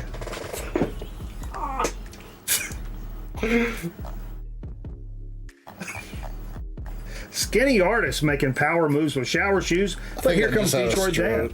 I just had a stroke. It's official. Look at this, showing everybody up. I Skinny may or may artist. not. Can you make that face Look a little, at this. a little bigger? I may have just peed myself a little bit. Boom! Congratulations, Skinny artist. skinny artists. What do you win? What does the skinny artist win? I would say a peek into Steve Sack, but that's filled with fucking dust mites at this point. I don't even know where that's. Literally and figuratively. It's right behind you. We actually emptied it out. We emptied Steve's sack. Did we ever mail that stuff? all over everything. Or is it still to be mailed? No, I'm talking from years ago. Though. Oh, Did we ever eventually send anything out? some of it. I owe people some stuff, I think. Yes, you do. Do you? Sure. We should get an IOU list and put IOU? stuff together. I owe you. We'll tag it out. This is the first time we've ran this track as a community, so this will be the baseline for the community in terms of track record. Will be skinny artists. We'll wait for the official results. Let's not get ahead of ourselves. It's a pretty short track, though. You're a pretty short track. That was Boom. that was 139. that was my nickname in elementary school. Short track. No, I Also, think that's the bus. I was Because that's the short bus I bus. rode. Yeah. I rode short bus once because I was doing an article on it for the school paper. That's what your parents told you. Jay caught the bus at 6:25 a.m. I used to eat lunch on the bus. and it was free Did you ever used to go to the bus to eat lunch? with the bus driver No, I'm talking who's been there since he dropped you off. because he didn't have a family to go home to. The pigeons kicked him out of the park for feeding the pigeons. No, his car got towed. Oh God! Because he'd been there too long. And that's why Jade now drives a Zamboni. Yeah, his car had been in the parking lot too long, so they towed it. So now he's got a. Never mind. You know the rest. Yeah, it's. You need to flesh it out a little bit. Flesh it out a little bit. Thanks for playing marbles over. Let's get in a little dig of the week action. Fuck, I don't know what the fuck I'm gonna do. Actually, hey, would you hand me that box in there? Zonk's got some special ones. Hey, don't you go anywhere. Nope. I'm not going anywhere. I'm right here. I do have to go pee. Sure. I might piss myself. I don't know. Look at that shit now. When was the last time you pissed yourself just for sport? For sport? Yeah. Maybe when I was. In the shower? No, I don't pee in the shower. It's your shower, though, you know? I'm well aware it's my shower. Still not peeing. Like, Right? I cut the number 2 out about 5 years ago in the shower. And fucking OSHA showed up. Sir, this is a Wendy's. When I got that, when I was living at the stadium, I had to cut that out. When we all, the first time all the coaches showered together, let's just say I had it all to myself. The first step is taking it off your resume.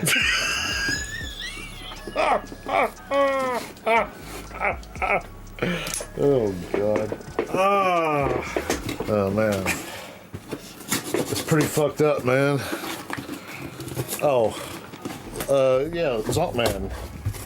I want to say for this, rather, right? Yeah, you're gonna stay. For Yeah, this? you stay right here. Oh. Well, you got records, though, right? This is a big ass package from our pal Trish.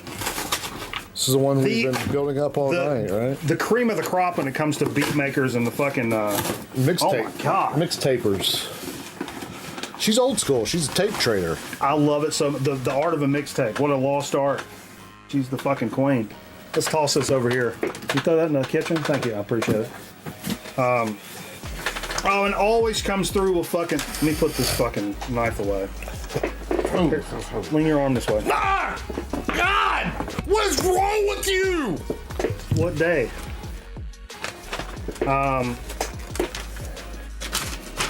Hold up. I gotta take my shirt off and wrap it around my arm now. Always comes through with fucking stickers as well. Let's get. Oh, these are cool. Already. That's pretty cool. Who's that? Is that James Hatfield? Kind of looks like me. Oh, yeah. That was Jimmy Buffett's last album, wasn't it? Playables. Look at that. That's fucking dope. What a dope sticker that is. That's like a skateboard sticker. Looks like a reggae. If I can't see, I'm Well, fucking it's... bad. Oh, no. Turn it the other way. Look this way? No. Quarter turn. Yeah. It's somebody's face, right? I don't know. It looks like Oh, it's a lion. Oh, lion. Okay. The Lion of Judah. Oh, Trish, you got some new stickers?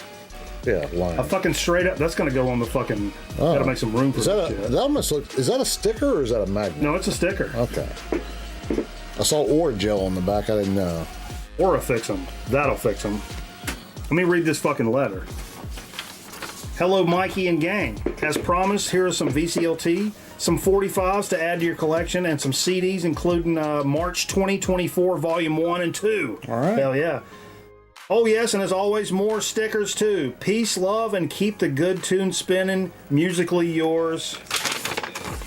Dude, thank you so much. Musically yours. Now, that's how you finish a letter, Trish. That's how you do it. That's fucking awesome. Trish has been the homie for fucking ever, dude. I love handwritten letters. It's a lost art. Another lost art. Except I just can't write. Let's go through some fucking CDs here. Yeah. The very best of Mark Cohn. I don't know Mark Cohn. Okay. I'll give it a fucking peek-see. He looks a lot like. It's pensive. He's got a pensive look to him, Jay. I was gonna say. Oh, here's the March Lee 2024 Greenwood. number 1. Let's see what's on this before I don't want to go too far. Oh, the CD fell out. Sending it back. The CD fell. No, I'm just kidding. Let's put on. On your bicycles there. Your bicycles. Fuck. You drop it again? Let's see what's on this. It's always a good prelude for like spring and shit. She does the season so well. Soul Surfing featuring Kenny Burrell and Kai Winding. I've never heard that. That's going to be a great combination. So Milt Raskin is artist. Martini Kings, DeFaz, the Heptones, Joan Baez, Moondog, De La Soul. Me, Myself, and Oz on this. Holy shit. Cantaloupe, which I fucking love. I think I have that on vinyl. Barcase, Blue Lagoon, Gregory Isaacs. Incredible Bongo Band is on this. Oh, holy shit. Harper's Bazaar, Kraftwerk, King Tubby, Chuck Berry, Anita Best, Bobby Charles. This is some fucking stellar shit. We'll keep it moving down the Detroit road. Dan says Mark Cohen, Power Windows is a good song. Hell yeah. I don't know that shit. Oh, there's another one. Another Mark Cohen. Yeah. Cool. I'm interested to check that out. It's brand new for me. Oh, this is really cool. Ultimate Rascals. Oh, okay. I love me some Rascals. Hell yes. Oh, this is a fucking I mean, ain't gonna eat my heart out anymore. Good lovin's on this Mustang Sally. You better, I mean, just fucking hit after hit. Gotta get some people on the dance floor, huh? Love some Rascals, man. I think I only have one Rascals record, but I've always come close to picking up several of those. Oh, Radioactive. I'm radioactive. Number 2. Let's see what's on this, on the classic mix here. The Elite UFO, Dick Dale, Kraftwerk, Everly Brothers. Oh, Fish Heads by Barnes and Barnes. Dude, I talked to Artie Barnes from Barnes and Barnes and Michael Pilmer's chat, who's he was good friends with Pilmer apparently, and he would show up in his live streams from time to time. And I actually I asked him a question or something, and we went back and forth a couple of times or whatever. And he's cool about it. And then I kind of sat back. I remember texting Cameron, and I was like, "Dude, I just had a conversation with the dude that wrote Fish Heads. Like, that's fucking cool. That's on here. So Trish Got some Beatles, America, Carly Simon, Black Uru, I fucking love. Melodians, the Falcons, Frankie Valli and the Four Seasons, love that. Manu Dibango, fucking A, dude. Madness, Mojo Nixon, who recently passed, who I didn't know I loved as much as I do. Holy shit, fucking, this is up and down quality. So business. Trish, what are you playing? You don't have to answer now, but what are you playing? What's your go-to get on the dance floor song? Like, do you go 80s like Hammer? She does some DJ sets and stuff. But like, what kind of music? Yeah. Like, does she do that's a stuff good like question. that? Like a wedding kind of DJ? Like you do like? She does little events and stuff. But you got to get older people on the floor. Like, do you play like? That's a good question. Do you play Hammer? Do you play some Lionel Richie like all night long? Because the same stuff that would get, I mean, different crowds, it takes different things to get people up. You know what I mean? Yeah. That's a mark of a good DJ. From the original master tapes, Buddy Holly. This is like a best of with God, I love Buddy Holly. This is like a who's who of like greatest hits from Buddy Holly. And now we get into some fucking 45 action here. 45. The Mills Brothers, Fortuosity, and Cab Driver on the Dot label. I love that Dot label. I'll make a little space here. I see an RCA label. It's got the little dog on it. This is Gerard Kinney. I don't know this. Fit to be Tied on both sides. I don't know that. Fit to be tied. Dun, dun, dun, Fucking retard, Jay. Cerrone, Love in C minor. My Cerrone. Love and See Part 1 and Part 2. Cotillion, it's got a company sleeve. I love that. Cotillion. That's cool. Yeah, with the company sleeve. That's nice. Look at that. That's a nice little presentation there. I like that. This is, oh, shit. Another company sleeve. Crosby, Stills, Nash & Young, Woodstock, and Helpless. That's fantastic. Oh, Trish. That's... On the Cotillion. Huh? No. On Atlantic. Look at that. Oh, With I'm the company sorry. I'm sleeve. looking up here and I'm 5 seconds behind. Yeah, you sorry. are. Well, you're more than 5 seconds behind, trust me. Dude, another company sleeve. Carpenters hurting each other. I was just thinking about how much I love the Carpenters, and maybe it's you. Weren't we I just love talking about the Carpenters last week? No, 10 minutes ago, you fucking idiot. You were talking about, you were making a joke about Karen Carpenter. That was like last week, though, I thought. No. Some oldies but goodies. Buddy Holly recorded in the town you live in. Holy shit. Some tunes to drink too. Hell yeah, Trish. I can't tell you how much I really appreciate getting stuff in the fucking company sleeve like this. That's really cool. Oh, here's a label you don't see. I don't know what this is. Since the days of Pigtails. Oh, chairman of the board. No way. Some good old Carolina Beach music, chairman of the board. Since the days of Pigtails.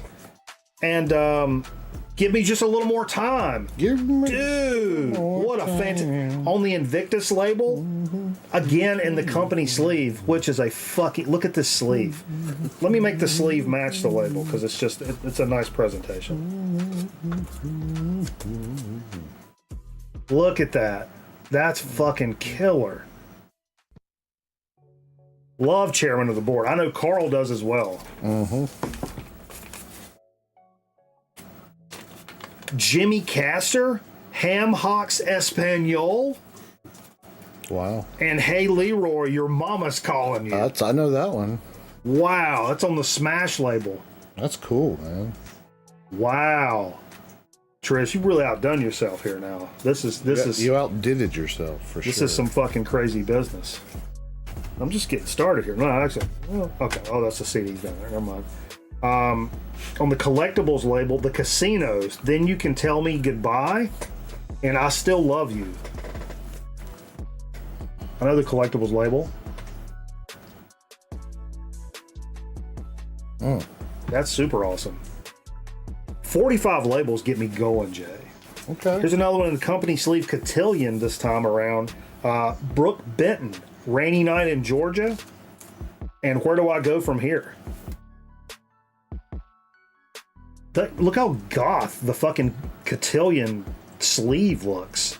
Looks like a Misfits record or like Typo Negative or something. Yeah, that's crazy, man.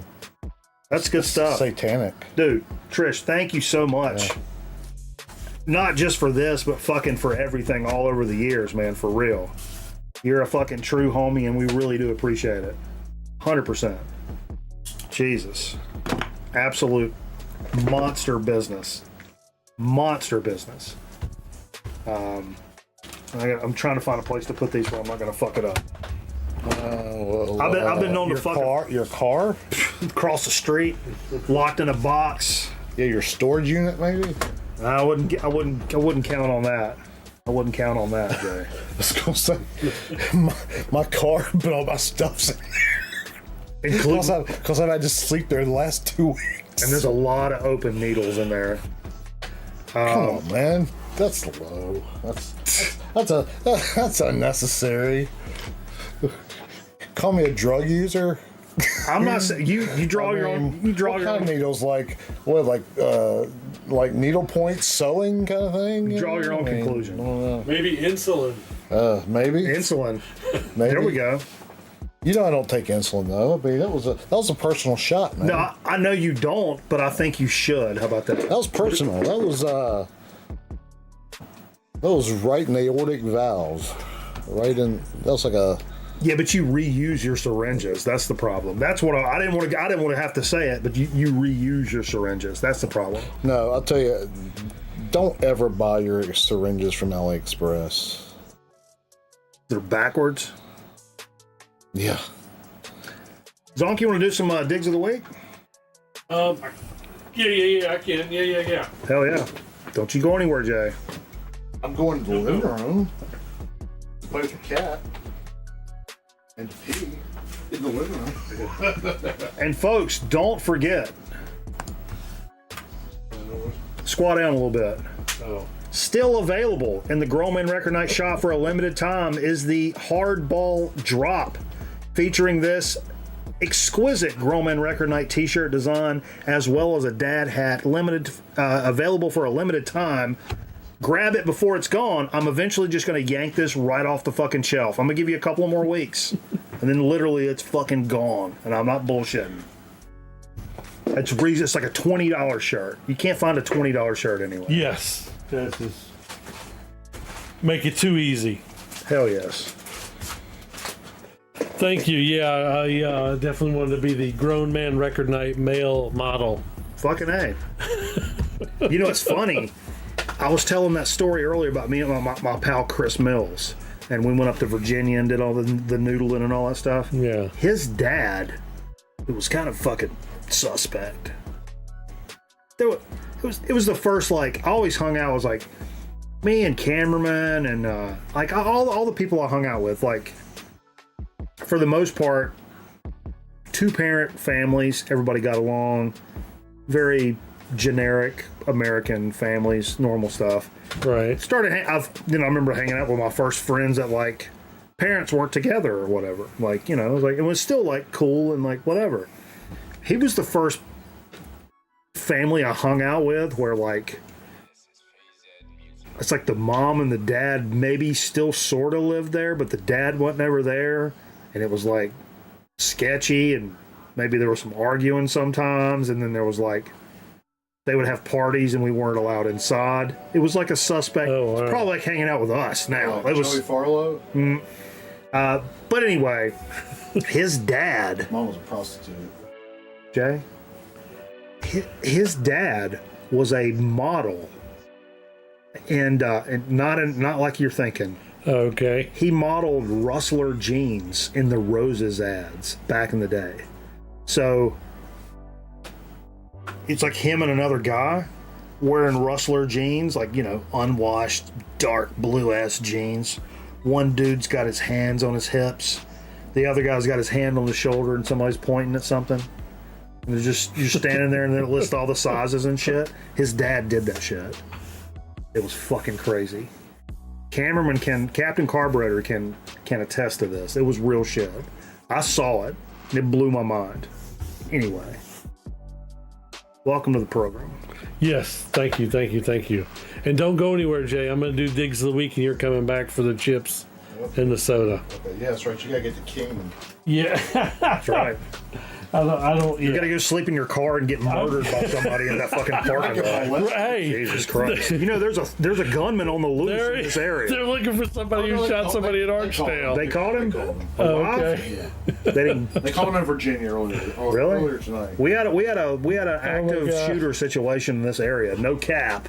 Hey, did you hear about the guy that Jay. No, did you hear about the guy that got arrested for carrying a caiman down the sidewalk? A in caiman? Florida? Yeah, What's a caiman?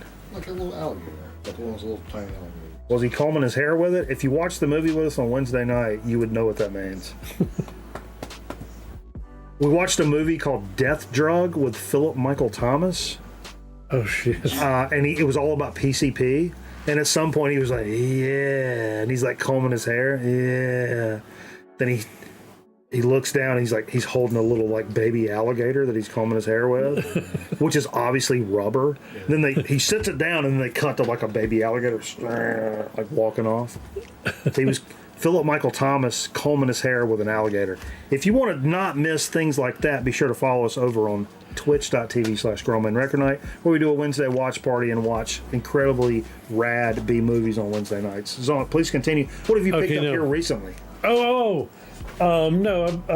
thing I want to talk about is the Cosmic Peddler doing his anniversary sale. So every April 1st, it's always 25% off. Oh, yeah. So go check out the Cosmic Peddler. Of course, it's majority stoner. Sure. Stoner Doom stuff. Boom. Check out this. The brand new Clouds Taste Satanic. Yeah, okay. Friends of mine. I like Satan. 79 AE. Unprompted, they liked a post of mine on Instagram when I was wearing my battle jacket. I recently picked up a couple of their records, and I picked up a tape of Second. I've got the record and the tape of Second Sight. I picked up both of those this past year, as well as one other record. Yeah. Sweet, yeah. Considered post-industrial doom out of Brooklyn. They've been doing it for a while. And instrumental, heavy as fuck. Yes, great stuff. Yeah. And that album's no different. So the other thing, it was kind of a small order. And you talked about needing to scoop up on some of this. Truck Fighters. That's Universe. Oh, wow. They had some Truck Fighters in there? Yes. TF.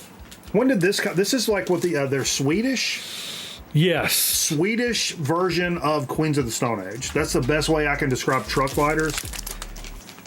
Very desert rock homage stuff, but Truck Fighters have been doing it for a really long time. When did this come out? You know about this? I don't know this album.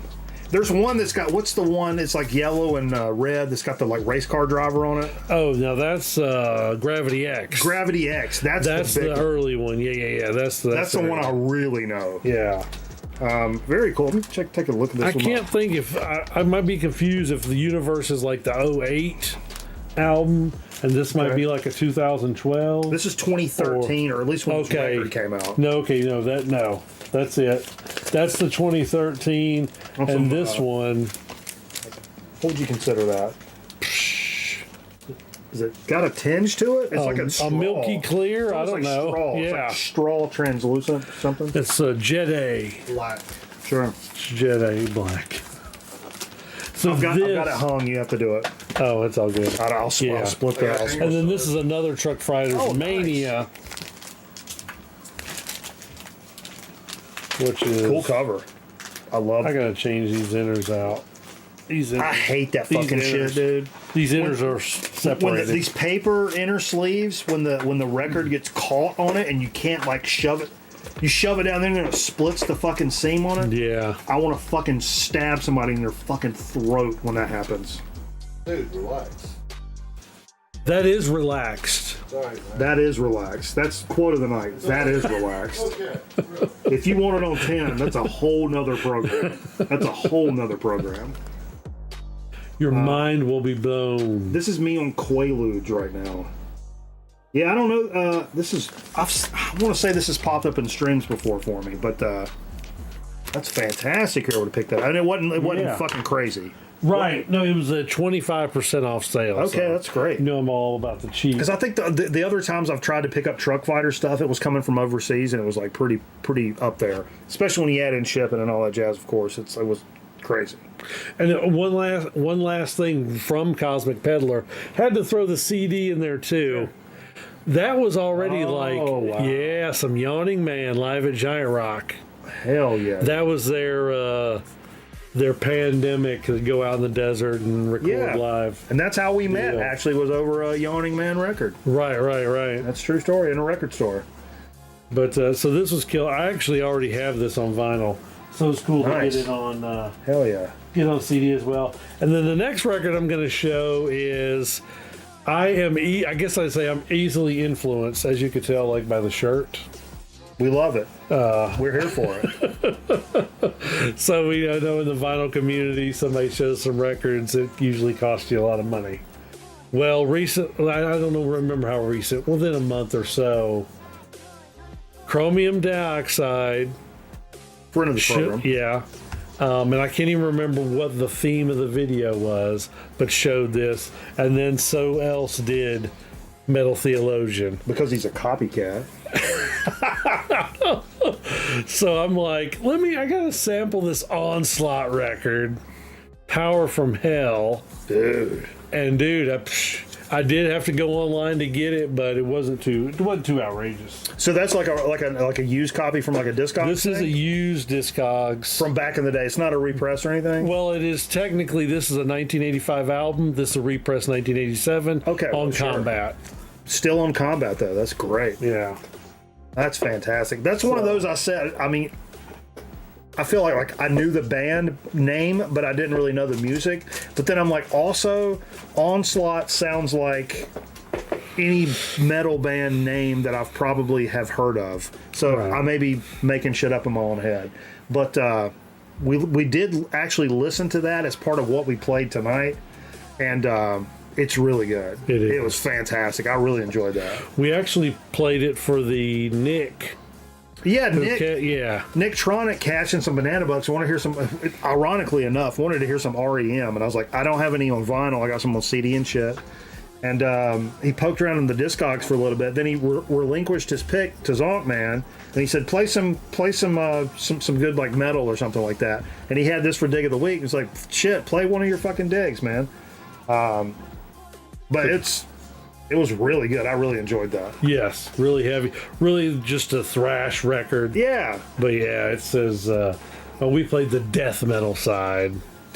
Instead of side A or B, it was called death metal. Fucking A, dude. That's awesome. That's awesome. All right, that's all I've got. What up, HD? Hey, grab me. I'll do one more. Oh, okay. Yeah, what you got? Reach. Try not to show it to the camera. Oh, okay, in the bag. Nope, right behind the bag. Oh, behind the bag. It's a big LP. I can do like a J and show my ass or something. There you go. I had to block that out. Do you want to? Had to block it out. So I had recently talked about this band on the program because they had a different rawer version of this record that came out, and I was pretty interested in it. I'll just go ahead and show you. So I picked up a used copy of Young, Loud, and Snotty from the Dead Boys. And this is a record that's been on the short list for a long time. As I'm going back, it's been really fun as I'm going back, filling holes, checking boxes, filling gaps when it comes to like essential punk rock records. And I've gotten a lot of stuff way off the kilt. But it's funny because I likened this to a lot of this weird shit I picked up. I kind of did that with metal as well. And I always remember Metal Theologian when I picked up,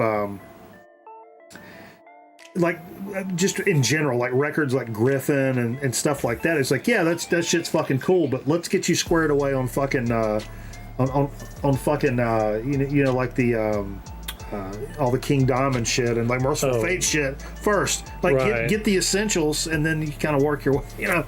But I jump in head first and go for the fucking obscure right off the rip. But anyway, this is one of those when it comes to like punk rock records. I think Rolling Stone rated this. I mean, not that Rolling Stone's king shit, but 7th most influential or best punk record of all time, kind of thing. And came out in '77, and I've been thinking about this for a long time. And this is a reissue that came out a few years ago. Beautiful colorway on this. I mean, just for, you know, for giggles. It's not why I bought it. But this was a used copy that was a pretty decent price.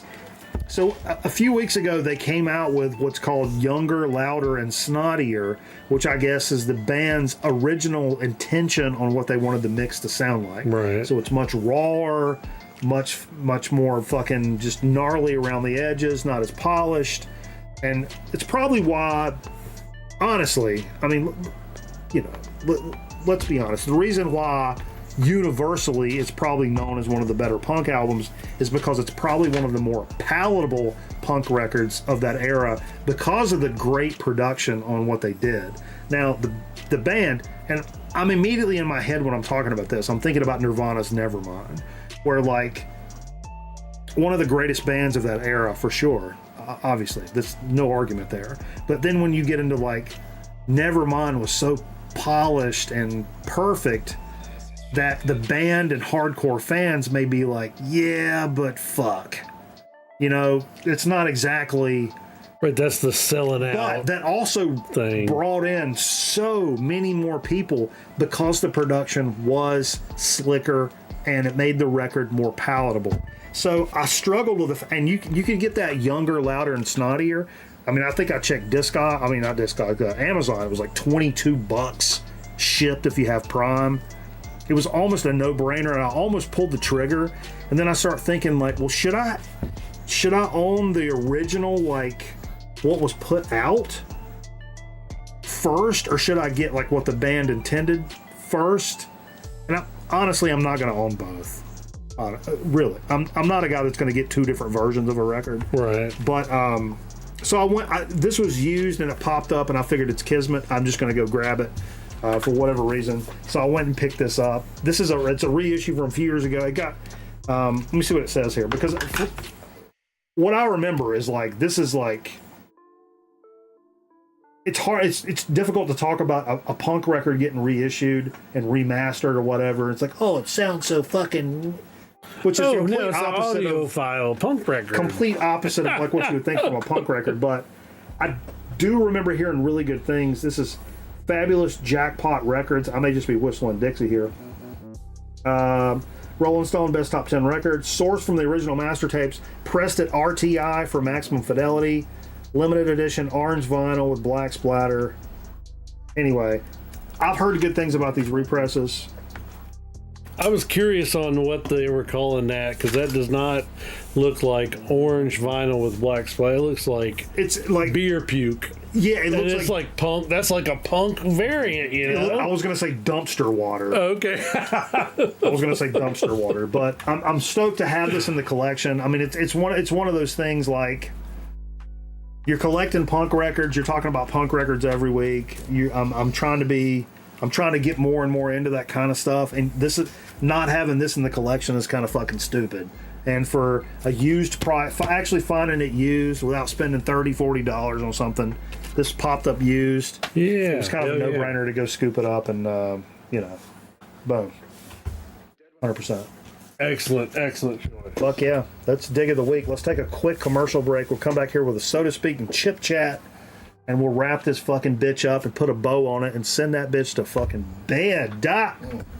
Woo, bed. We'll be right back.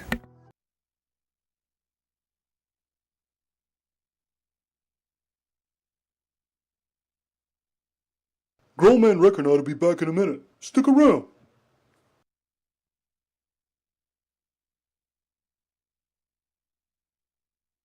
The nightmare should have been over, but true terror never dies. Friday the 13th, Part 5 on USA. Thursday at 9, 8 Central.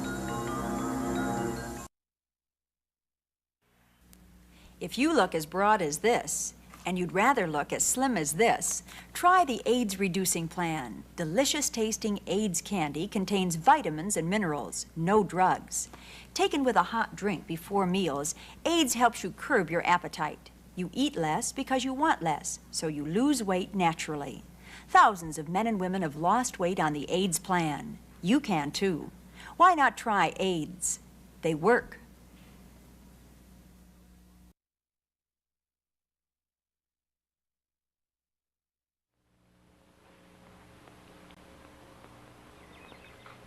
You know, if other cigarettes could taste this good, they would. And that's a fact. You see, no other cigarette tastes like a Lucky, because no other cigarette gives you the famously fine tobacco, known for generations as Lucky Strike tobacco. You can tell here, LSMFT. Lucky Strike means fine tobacco. And you can tell here, tobacco and taste too fine to filter. So if something's been missing from your smoking lately, remember you get back to smoking when you smoke Lucky Strike. Tobacco and taste too fine to filter, taste you're sure to like. Tobacco and taste too fine to filter, yours in every Lucky Strike. Remember how great cigarettes used to taste. Lucky still do. Buy a carton of Luckies and enjoy smoking again. He's here! Ooh, what's his name? Everyone, this is Tops. Hi, Tops. Ooh, he's so sexy. Where'd you meet him? On 976 Party. Where else? Do you want to meet new people? Call 976 Party. And it's fun to get together on Tops. Get together on 976 Party. Only $3 plus toll, if any. I'll be waiting. Call now! Must be 18 or over.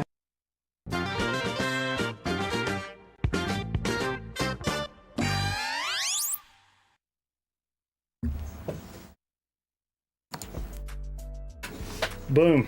Thanks for staying with us on Grown Man Record Night. What's your go-to brightness of paper when you're buying reams of paper? What weight? I'm a 20-pound guy. You're a 20-pound weight guy? Yeah. I like a less bright weight. I like a less bright. I find that gives you more contrast. That's just me. Are you a hammermill or a... We're not going to get into hammer mill shit here. Thanks for staying with us here on Grown Man Record Night. We're going to do a quick fucking So to Speak and Chip Chat tonight. I don't want to say quick because I feels like I'm kind of rushing through shit. I'm not rushing through dick about fuck. Yeah, you are. No rushing about dick or fuck. I'm trying to beat these zits. I figure if I get this visor off my head within a certain amount of time, the amount of zits that are going to pop up on my forehead before we play golf tomorrow is going to be limited. Plus, you're American. You're not Russian. It's true. And you're really worried about this this hat situation, man. Yeah. Let's right now, Jay.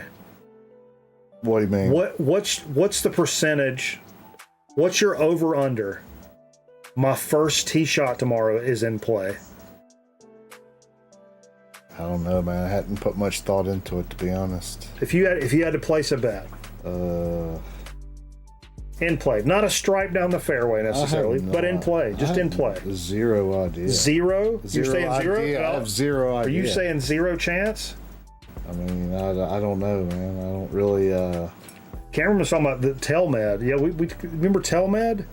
Telmed? You remember the talking phone book? Oh yeah. You could call and put in the 4-digit code. Yeah, There was one called Telmed. I remember the first time when my mom started leaving me and my sister alone. You just called the phone book and just started punching during the codes. day. We would, yeah, 100%.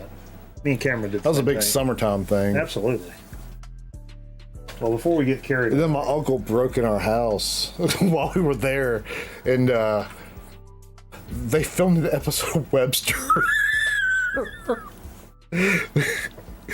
Turned out Ben Vereen was my uncle, which is really weird when it all comes down to it. But they filmed an episode of Webster at your house without your parents' consent. Is that what we're getting around to? Is that where this shows? How do you think my parents got their settlement money? It wasn't from fucking. I gave them consent, but I was under 18, so I lawfully did not know what I was doing. Sure you were. Of course you were. It was a big mix-up.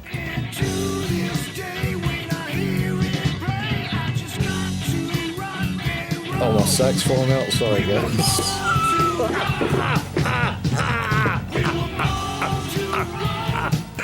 Actually, I wore underwear where that couldn't happen. It's after dark. You wore underwear where that couldn't happen? It's after midnight, so you can say that kind of stuff. It's midnight in Europe. Bum, bum, bum, bum, bum, bum, bum, bum, bum, bum. Any 90s techno fans here? Not really. Trans Europe Express? It's midnight in Europe? Express. Anybody? No? All right, so check this out. I've got a little treat. For So to Speak tonight. We're harkening back a little bit. We've been known to do a little harken. You a fan of harken, Jay? Harkening. I guess it would be harkening. We're harkening back. Yeah. Well, I just popped across this, and I was kind of maybe trying to save this for a little Chinese food night. If you know, you know. I'm not going to get into the whole thing now. A little grape Fanta. CFN? A little grape Fanta action. Gotta love a grape Fanta. But what goes grape with a grape?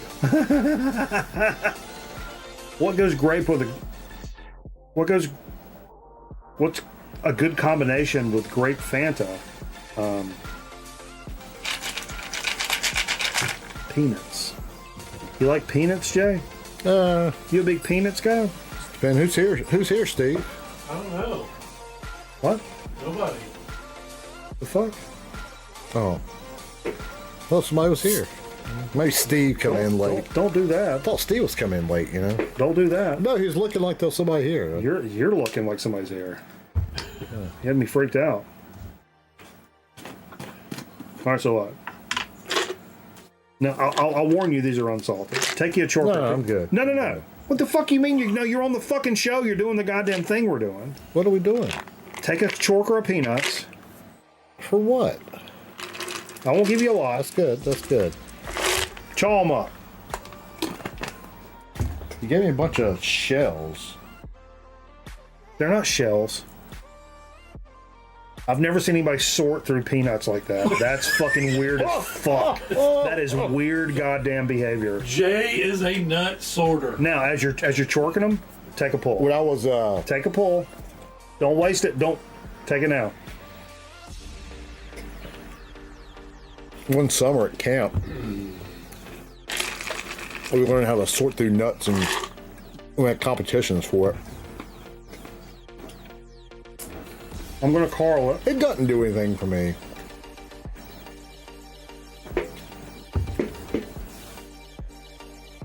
Don't, man? I'm good. It doesn't really do anything for me. I've never been a big fan of it. Of what? That. Fun?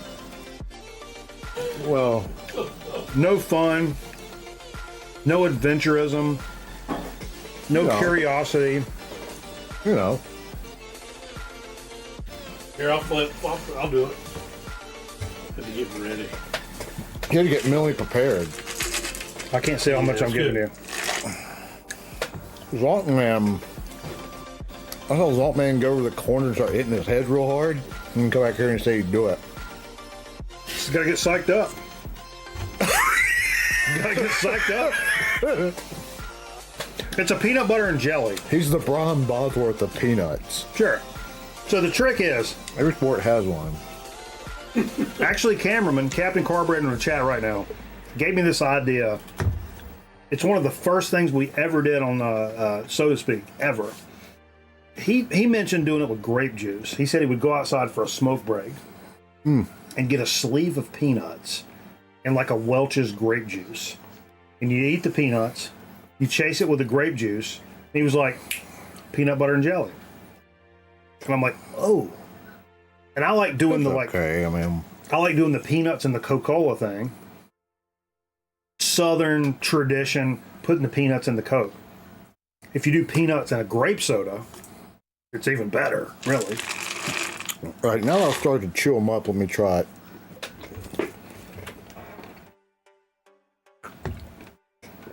You gotta make them mix together. That's the trick. Oh, you gotta switch them around? I like a swish. Why don't you just chew the peanuts up and put them back in there? If we weren't doing the show, there's a funnel in there. I would just dump the peanuts in the soda. You just chew them up and put them in there. In fact, let's just see what we got. Oh, they're going to explode. Now you shake it up and give it to a seagull.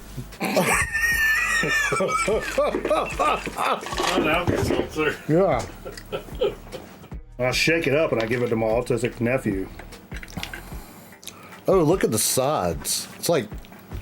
Look at your sides, motherfucker. It's like a what do they call that? The sunflower seeds, bottom of sunflower seed bottle. Look at that backwash. This is the real deal. I'm good. Oh, dude. I'm good. No, that's it right there. No, I'm good. I'm good. Zaltman, try it. That's night and fucking day. Zaltman, make some coffee.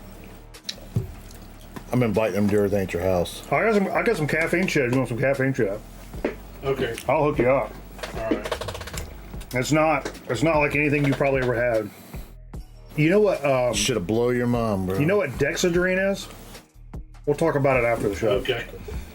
Oh, it's so fucking good. It's illegal in Cuba. You know what else is illegal in Cuba? I know a lot of things. Human rights. Oh. Let's get into a chip chat. I was gonna say something else. Sure. Potato chips, how my mouth does dip. Potato chips, how my mouth does dip. Excesso, calorious. Excesso. There's a lot of stuff on the chip, is what you're saying. Those are thick. Pampas. Look at that. Es delicioso. Ah! Sting City. Double B. I'm the fucking audio king, Jay. I got that shit fucking figured out. I got it figured out. Now, you know what they should do at the record store thing where he's going? Uh-huh. Mark off spots. You can park your car there, and that's the line. No, seriously, like 1 through 20. And then everybody else lines up, and that's where the line starts. Like after nobody from the record store is going to be there. Probably, right? No. Unless they it might bring you donuts at 6 a.m. When do you think, what's the over-under? What time do you think Jerry's going to get there? What time's he open? I mean, like just in time to open the door? Yeah, probably. Oh, yeah. He won't be there like sorting stuff like out. It's like Christmas Eve, probably. It's already I don't know how Jerry does it because I've never waited at King, but I'll say 7:55. And he's already done everything. Yeah, he took pictures. I saw pictures. I did too, but that would be kind of cool to see. Like, no, it wouldn't. Just let me in. I've been standing here. No. But what if you get there? You're one of the cast that get there early, and it's like 3 a.m. and you see the door locked, and they're in there like Like Christmas Eve. Yeah, you see them spreading shit out, stocking shelves, but the door's locked. That'd be kind of a vibe too. That would kind of heighten that fucking like, oh shit. You ever fell asleep standing up? Absolutely. I did one time. I won't do it again. I'd probably go sleep in my car. That's what I'm saying. Give them the first 20 spots. They can sleep in their car, and then everybody else is behind that. Sure. But no, you was talking about that vibe. That's the way McKay's does it. Because I waited. They didn't do any special time. They did 10 a.m. And you're looking in there. You're like, I don't see the shit. Where's the shit? Oh, really? And they literally like 9:40. You see them start bringing shit out. Oh wow, that's crazy. Yeah. Kind of crazy. That's like I've never done the first thing in the morning. That's like Valentine's Day was at my house. Start hiding stuff first thing in the morning. No, brings it out first thing in the morning. Put your penis up on a shelf. So I wasn't going there. I mean, get it from the stocking. You know, or her penis, which she did put on a shelf. Yeah, in a box. Boy, let me tell you something about that. Why does this say Norelco on the side? Yeah. She had, hey, you know, back in the 90s and early 2000s, you could get like rewards cards. She had Duracell rewards cards because she went through a lot of batteries for some reason. For her vibrator, for her vagina. If anybody's, that's... All right. And she called it a woman's name, which was really bothersome till it all made sense eventually. It was Cynthia, but it started with an S. Yeah. You're welcome, everybody. So Zongman brought these like not too long ago. He and Mrs. Zongman picked these up. Did y'all go get these from Asia? Yes. When'd you go? Probably about a month and a half ago. Thailand. Bangkok. Bangkok.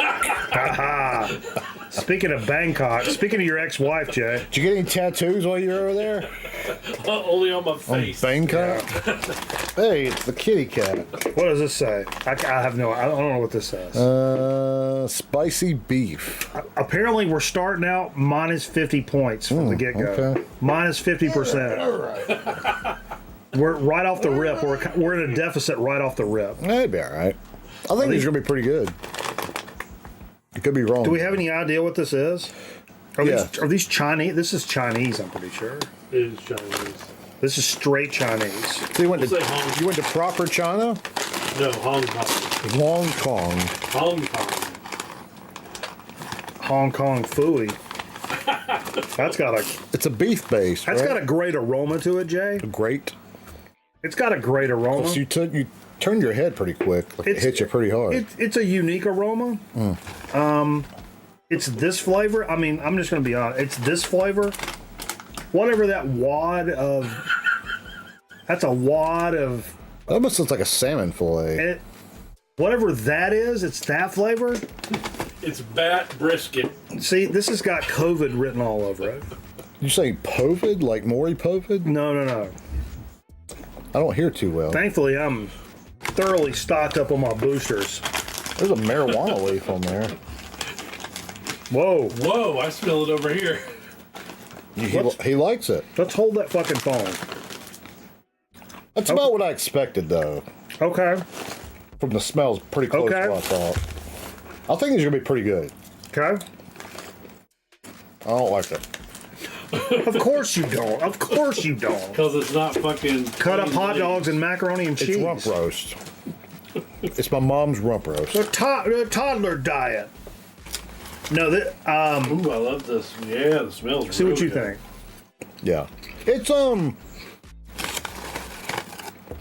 you know, when I had brisket for the first time, I said, this tastes like my mom's rump roast. That's a bad brisket, but I know what you're talking about because I have the same experience. But I don't like it on a chip. That's what it tastes like.